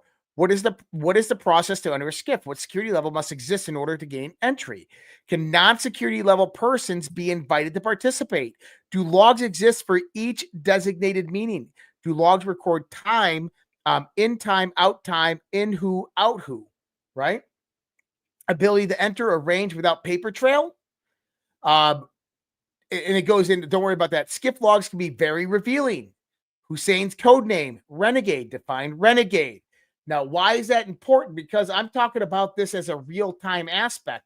We're talking about the mystery of the skiffs. So remember the burn bags that they're talking about? Yeah, the secret room. This is apparently where they found the burn bags is in this mystery skiff. Okay? And that people had access to this room 9582. Now, here's the thing is apparently from what I'm hearing is this room actually exists. It was a secret skiff used by the 7th floor. So the skiff would have the entry logs inside the skiff. People don't understand how that works. They're not something that's logged outside of it. It's kind of confidential except for that skiff operator. So what that post is correlating is that Obama's been in this skiff.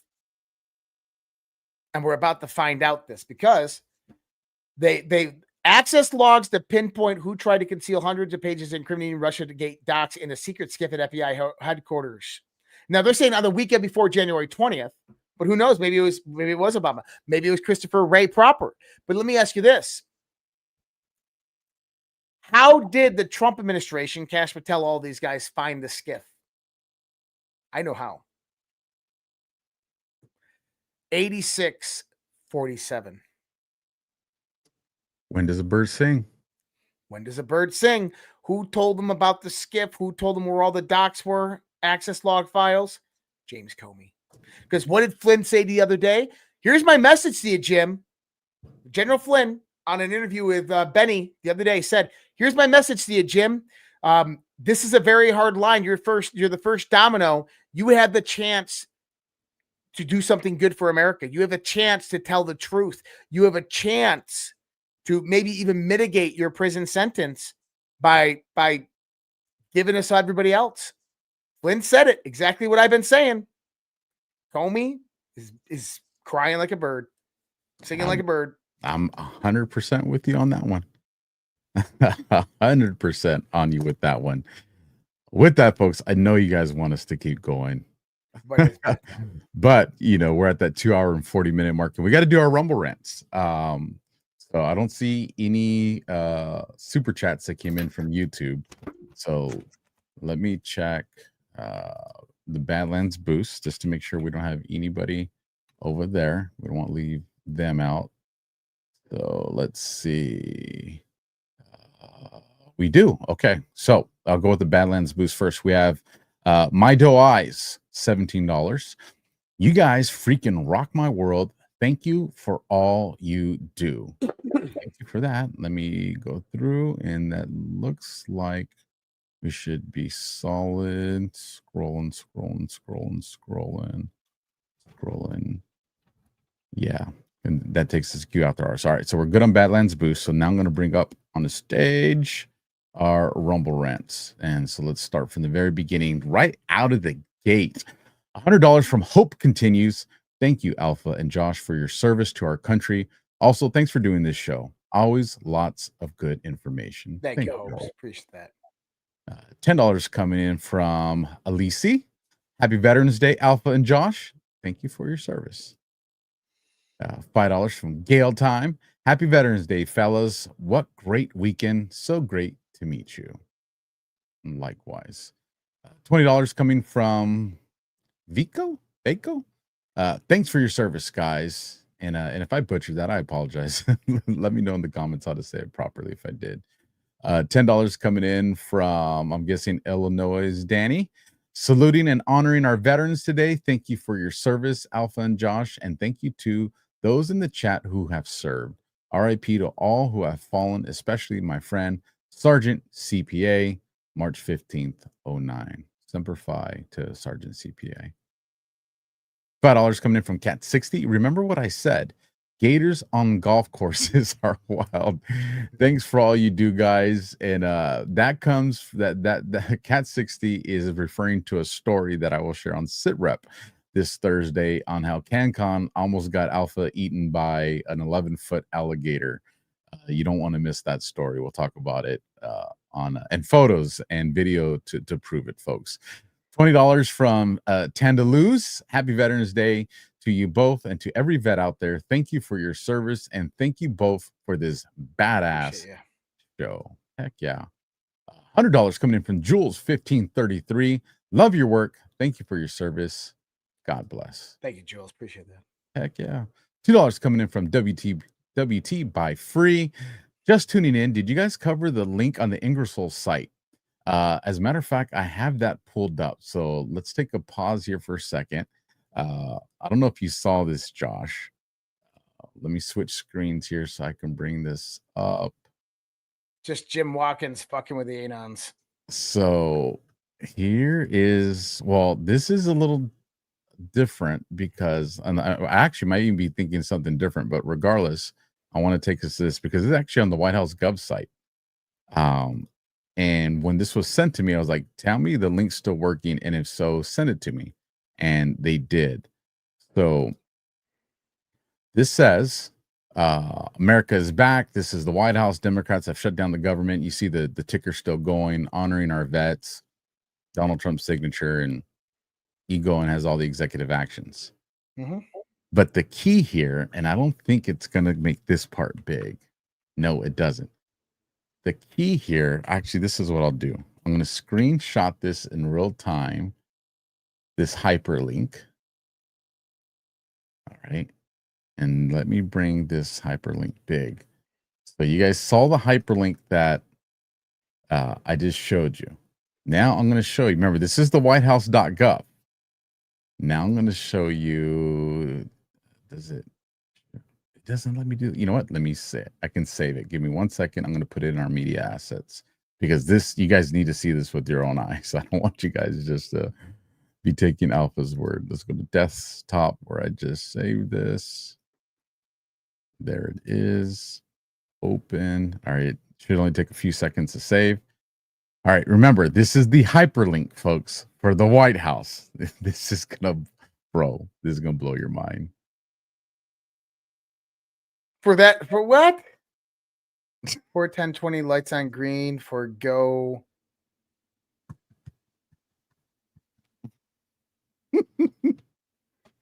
That's the White House, bro. Lights on green for go. Where we go one, we go all. What's this on? What do you have to click on to bring it up? Let me bring it back to the screen so everybody can see it. If you go to our here, let me drop the link in the chat. Where is it? Did I pass it already? Oh, here it is. I'll drop the link in the private chat so you can see it. Here's the all right, you have it in the private chat, and then I'm gonna drop it in the Rumble chat so everybody else can keep it up. Yeah, hold on. So let me try something here.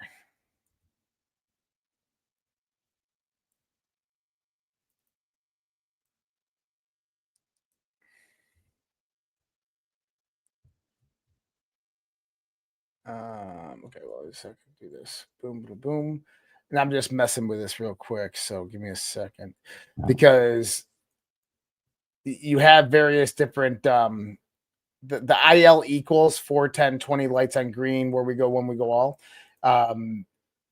So what you can do is if you go to that link and you type in like, so let me show you. So this was on, this is just a trick within within how these things operate. And can you guys see my, oh, you can't see it up there, can you? I wonder if I can do this. Hold on. Let me go stop screen share, go here, go like this. I want share screen window, and I want to go here. Go there. Okay. So if I go here, you can see my window, right? You bring it up on the screen? Oh, yeah. So you guys can see my window up here. If I go to the address bar, watch this. So if I go take all that and I go Alpha loves crayons.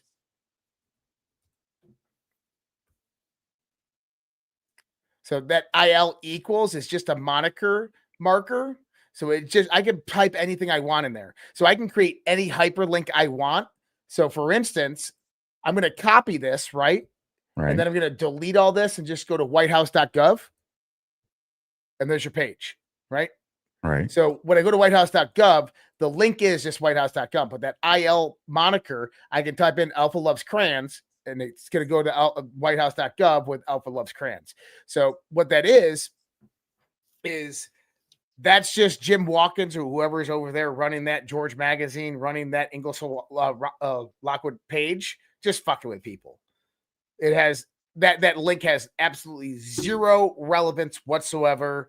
It's Man, just someone's fucking with people by putting that stuff out there, and you're like, oh my God, like, right? Yeah. If you don't understand how web routing works, you're not gonna know. But I do. So they just did a redirected link. That's all they did. It's not even a redirected link. It's just I can go to any website and I can do that $IL equals, and I can put anything I want in there, and it'll keep that it'll keep that part of that up there because it's not part of the actual link. It's just a link extension that you're adding in there. What a bummer. Damn, I was all pumped up about it. Sorry. But I hope that people begin to see that like some of the stuff that you're seeing out there, people are manipulating it. It's kind of garbage. Well, that's a bummer. Well, hold on. Let me bring the Rumble Rents back on. Hey, truth is more important than feeling good. But this is what I do for a living, people. I mean, you got to be able to look at these things and go, hold on a second here. Josh just pissed in all our cereal. I did. I'm sorry. No. Wah. All right. $5 from G. Henry. Is Josh an AI generated person? Touch your nose. He is absolutely real, folks. I've met him and hugged this man and drank beers with him. $5 from Tina74. I love you guys. We love you too, Tina. Thank you. $9 from our boy over there, Cam Cooksey. Thank you to all the veterans of the United States Armed Forces. We love you and appreciate you. Thank you for defending our homeland, along with life, liberty, and the pursuit of happiness. Hi, Cam. Hell of an athlete. You know, the weird shit about Dart was that Cam Kuski just somehow ended up on almost every damn panel I was doing. And I went and asked him, I'm like, Cam, like, how did you end up on my panels? He's like, oh, I made sure that I was on every panel that you're on because I wanted to ask you questions. Cam's a Fed. Cam Cooks coming in for us again with an $8 one. Also, Jackie and I made it back to Georgia. Thanks for the GART memories, brothers. Love you all and keep it cute-hearted. Don't sue me, G. Oh, and add up my rants, Keck. Let's see, 9 plus 8 will equal 17. Like what you did there, Cam. Like what you did there. And just a quick GART story for you guys. All right, Alpha was trying to be responsible while we're out at GART, and I knew how to be up in the morning for a first panel. So I was just like, I got to make sure I don't stay up too late. Just only had a couple of brewskis. Well, I'm guessing, I'm going to blame this on John. thought it would be funny to give me and CanCon adjoining rooms. You know, that's the room where you have the door that connects the rooms. And so Alpha went responsibly, laid in bed, and then I just hear a party going on in the room next to me. So I did what any responsible person would do. I started throwing shit at the walls, telling them, "Be quiet, I'm trying to sleep." And again, they wouldn't listen. So finally, they were pounding on that door in the middle. They weren't going to let me go to sleep. So I said, "I'm going to go over there and I'm going to yell at everybody." And it was CanCon and his wife. It was Cam and Jackie. And they kept me up for like another 2 hours because once I was in there, then we just had to tell stories and drink beers. So again, the short little story from Garth. These are the kind of memories you guys can have. So make sure you go to badlands.tv/events to find out where the next one is going to be. So let's keep going. $5 from S-Hole. Welcome back, bitches. LOL. Happy Veterans Day. Name well suited, asshole. Name well suited. $2 coming in from Cubs Future. Happy Veterans Day. Thank you. Thank you. Wow. Every time I see this name, I get nervous. Dollar for dollar. Keith O'Higgins. Trump should meet with Putin on nuclear weapons and then have Putin ask Trump if he has a micro nuclear reactor in his pants or if he's just excited to see him. All right, thanks, Keith. That one wasn't so bad, but I do got PTSD from you. $2 from Sherry K47. I love to believe that we have worldwide peace, including in the Middle East. My question is, what about the Islamics who are not about accepting other religions and are set on destroying us who don't? Man, that's a deep conversation right there. I will start off by saying is the infiltrators that serve up all this, the agitators, on a much larger level, they're being dealt with. And when you remove the agitators, the majority of everything else falls by the wayside. And again, it's about self-policing, not utilizing America as the world police. And this goes into the conversation we had earlier. You got to take these people from being in third world countries or in portions of third world environments within these countries, get them to a part where they have sovereignty, get them to a part where there's something to lose. And all of a sudden the ideologies start to balance out. And like I said, go watch the earlier part of the show. And I think we did a pretty good job of addressing how you defeat that. I don't know if there's anything you want to add to that, Josh. No, you're good. All right. Dollar for dollar, Keith O'Higgins. Josh, does the Dark Pope wear red reptile gaiters and a cool pimp hat with a feather? No, he wears a Dagon hat. The fish god Dagon, the Mesopotamian fish god Dagon hat. Which you is knew this, Keith. Which is valued, I think, with one of them is like it's almost the price of a house. It's like $200,000 for that piece of the garment. If you go look at the cost of the Pope's garments, even the popes that have chosen to do it conservatively, those things are valued extremely high, man. Which is crazy when you think that some of their people are still starving. $10 from The Final Demand. Big CME today. Could see them with the naked eye in northern New Hampshire. What's with all the aurora lately? Harp, I'm 50. Seen them with my eyes twice this past year. It's every other week we get an aurora. Man-made. Yeah, so this one's a cannibal CME, coronal mass ejection. And they're massive. I've been getting pictures all night. Right now I'm in Minnesota and the sky is just lit up. But that was from a coronal mass ejection that happened 2 days ago, and it's going to be visible over the United States for the next 2 days. And it's just we're at a solar maximum period, so increased solar activity, but that's also pinpointing with a cosmic transitional zone to where there's increased cosmic bombardment of the solar system. So that's why one of the reasons you're going to have stronger CMEs that actually come out during the solar maximum point. I thought that stuff was only visible like in Alaska or Antarctica or something like that. You can see those in some of the northern states. Yeah, they'll come down. Yeah, if you're getting hit by a big shield of plasma, yeah, it's gonna hit you. You're gonna see it everywhere. Crazy. That's something I want to take. You should be able to see it in California. Really? Yeah, you should be able to go out and see it. I'm gonna have to peep that out. Look, nice. Yeah, look north. Look north, take your iPhone. You'll see it'll look like clouds, but take your iPhone camera and point it at the northern sky, and you should see green and purple and pink. All right, I'm going to peep that out. I might actually do that before I go to bed at night. I'm very curious.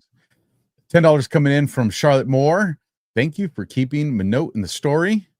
They are still up to their funny business. It never stopped. Charles Hofer versus the state of North Dakota, GG 1320, gyroscope. And $55 coming in from Michael Toolmaker. Where we go one, we go all. $5 from Q Fan Addict. Ed Martin's assignment to grand jury Fulton County 2020 ballots. I found near identical photos of pristine, freshly printed, packaged by Runbeck to white pallet posts by Gates with cute Martin acknowledge.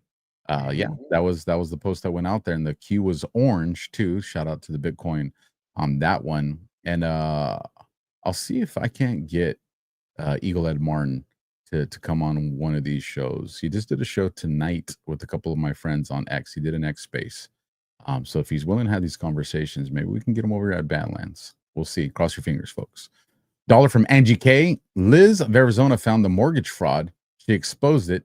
They kicked her out of office. Angie K, I'll tell you this, it runs a lot deeper than that. And not to stir the pot, but there were also some errors with some of that stuff. So yeah, we'll leave it at that for another conversation. $17 come from Miss Rhea, Freedom Fighter. Great show, guys. Thank you for your service. Bless you both. Let's see. Keith O'Higgins, I get nervous when I see it. I've always worried about the FBI agents who had to deal with the frazzle drip operations. Let's send prayers to those agents who have to execute the Pelosi panty raid. Thank you for your service, feds. That was not so bad. Frazzle drip is going to be something. $2 from the real special ed at Alpha. Please get in contact with Ron Partain. He's got a new book that could help many. Please help him promote. I'll have to reach out. That's Ed Partain's second account that he's posting on. Just joking. I know Ron Partain. Ron, you could just give me a phone call or text. He's like, I did. Fool. $5 from Flying Storm. Good night, friends at Alpha. I think at CanCon set up the 11th foot alligator. It was real. And when I told him there was an alligator, he says, there ain't no alligators over here. And I said, well, there ain't no freaking log I've ever seen with teeth that's winking at me. So you guys will enjoy that story. $50 come from Mindy Q. Happy Veterans Day. And thank you both for your service from my son and I. Thank you both. $10 coming in from Sunstone 815. Thank you, Alpha and Josh, for your service. My late dad served in the U.S. Navy World War II on the USS Richmond Hull, CL9 in the Aleutian Islands. Wow. Right. I'll have to go look up that boat. I'd like to see what that ship looks like. And that will wrap us up on Rumble Rants. Let me reload the boost page one more time, just in case anybody threw one in there at the end. And no, we're good. So we are done, brother. What do you got going on? Where can people find you? And let's call it a night and get some. On X at Real Joshua Reid. That last name is spelled R-E-I-D. That's what's right below my name right here. And then redpillproject.substack.com. That's one of the best places to find my work, my content. But if you need to, redpills.tv, redpills.tv. And over there, you can get some of our great music that we've been putting out there. Hundreds of thousands of views on the music that we've been making. So awesome, and I appreciate all the support, guys. So if you want that, that's Red Pills Music, redpillsmusic.com. You guys can find me on Rumble, the Alpha Warrior Show. You go get in the trenches of X with me at X Alpha Warrior X, or just go visit the alphawarrior.tv. Got some new merch that's going to be coming. Pretty excited about that stuff. But do us a solid, you guys, on your way out. Hit the thumb, hit the like, leave a comment. And if you enjoyed this, make sure you tune into Sunday night's version of this, the DEFCON 2.0 with Q After Hours, where we actually have a third co-host with us, Brad Zerbo. So you guys will enjoy that show. I promised you guys I would show you guys the video at the end of tonight's show. It's 3 minutes and 22 seconds. I'm going to warn you guys. Trigger warning. Trigger warning, okay? This video is specific for some people, but if it hits a nerve, that ain't my fault. So with that, you guys, I'll bring this up. God bless. Good night. Semper Fi. Support all the channels here at Badlands, you guys. And we maintained pretty much 18,000 all night. Even right now, as we wrap it up, we're still over 16,000. So that's pretty awesome. All right, you guys, we'll catch you next time. Enjoy the video or not. But a promise is a promise. So here you go. November 11th, 11/11. Be forewarned, you may not if you're not a veteran, because it's probably going to sting. They meant to sting everybody, but it's meant to sting the ones it applies to. Yeah, I'm talking to you. Veterans Day, 250 years of warriors, oaths, creeds, bloodshed for this country. And there are some of you on social media right now and in the past posting pictures wearing vests and tactical gear, uniforms, cosplaying what men like me and others did in real life. You're a pretender. Because when it comes down to it, you lack the courage. You lack the mental fortitude. You lack the strength. You lack the commitment. You lack the dedication. You lack what it takes to be a real man, to sign the dotted line, and to serve and protect this country. You make excuses of health, politics. You weren't awake. You were afraid. You still are. You condemn veterans because they are you looking in the mirror at what you really are and what you couldn't be. Because you were a fucking coward. When this country was at war, whether they manipulated patriotism or not, that wasn't the reason you didn't join, because you didn't know. You didn't join because you were fucking afraid. So on this day, where you try to minimize vets, where you try to minimize honor, where you try to disrespect the military that allows you to be on this app, running your fruity mouth, lower your head. No one can see you but you. Lower your head, because you were afraid and are afraid. This country will always survive because of real men. Real men that protected your kids. Real men that protected your wife. Because you didn't have the balls to do it. Your kids know you didn't have the courage, and your woman knows you didn't have the courage. And your followers know you didn't have the courage. For the rest of you vets out there, happy Veterans Day. Thank you for your service. Thank you for your continued oath to serve this country. Prayers and memories for our brothers and sisters that may make it all the way through. And for you lady vets, hat tip to you. Because you are far more braver than a lot of the men out here that didn't have the balls to sign the contract. God bless and simplify. And you know when you've done this with rap over here. And in a few minutes, DEFCON ZERQ on Badlands Media on Rumble. See you there. Simple motherfucking fire.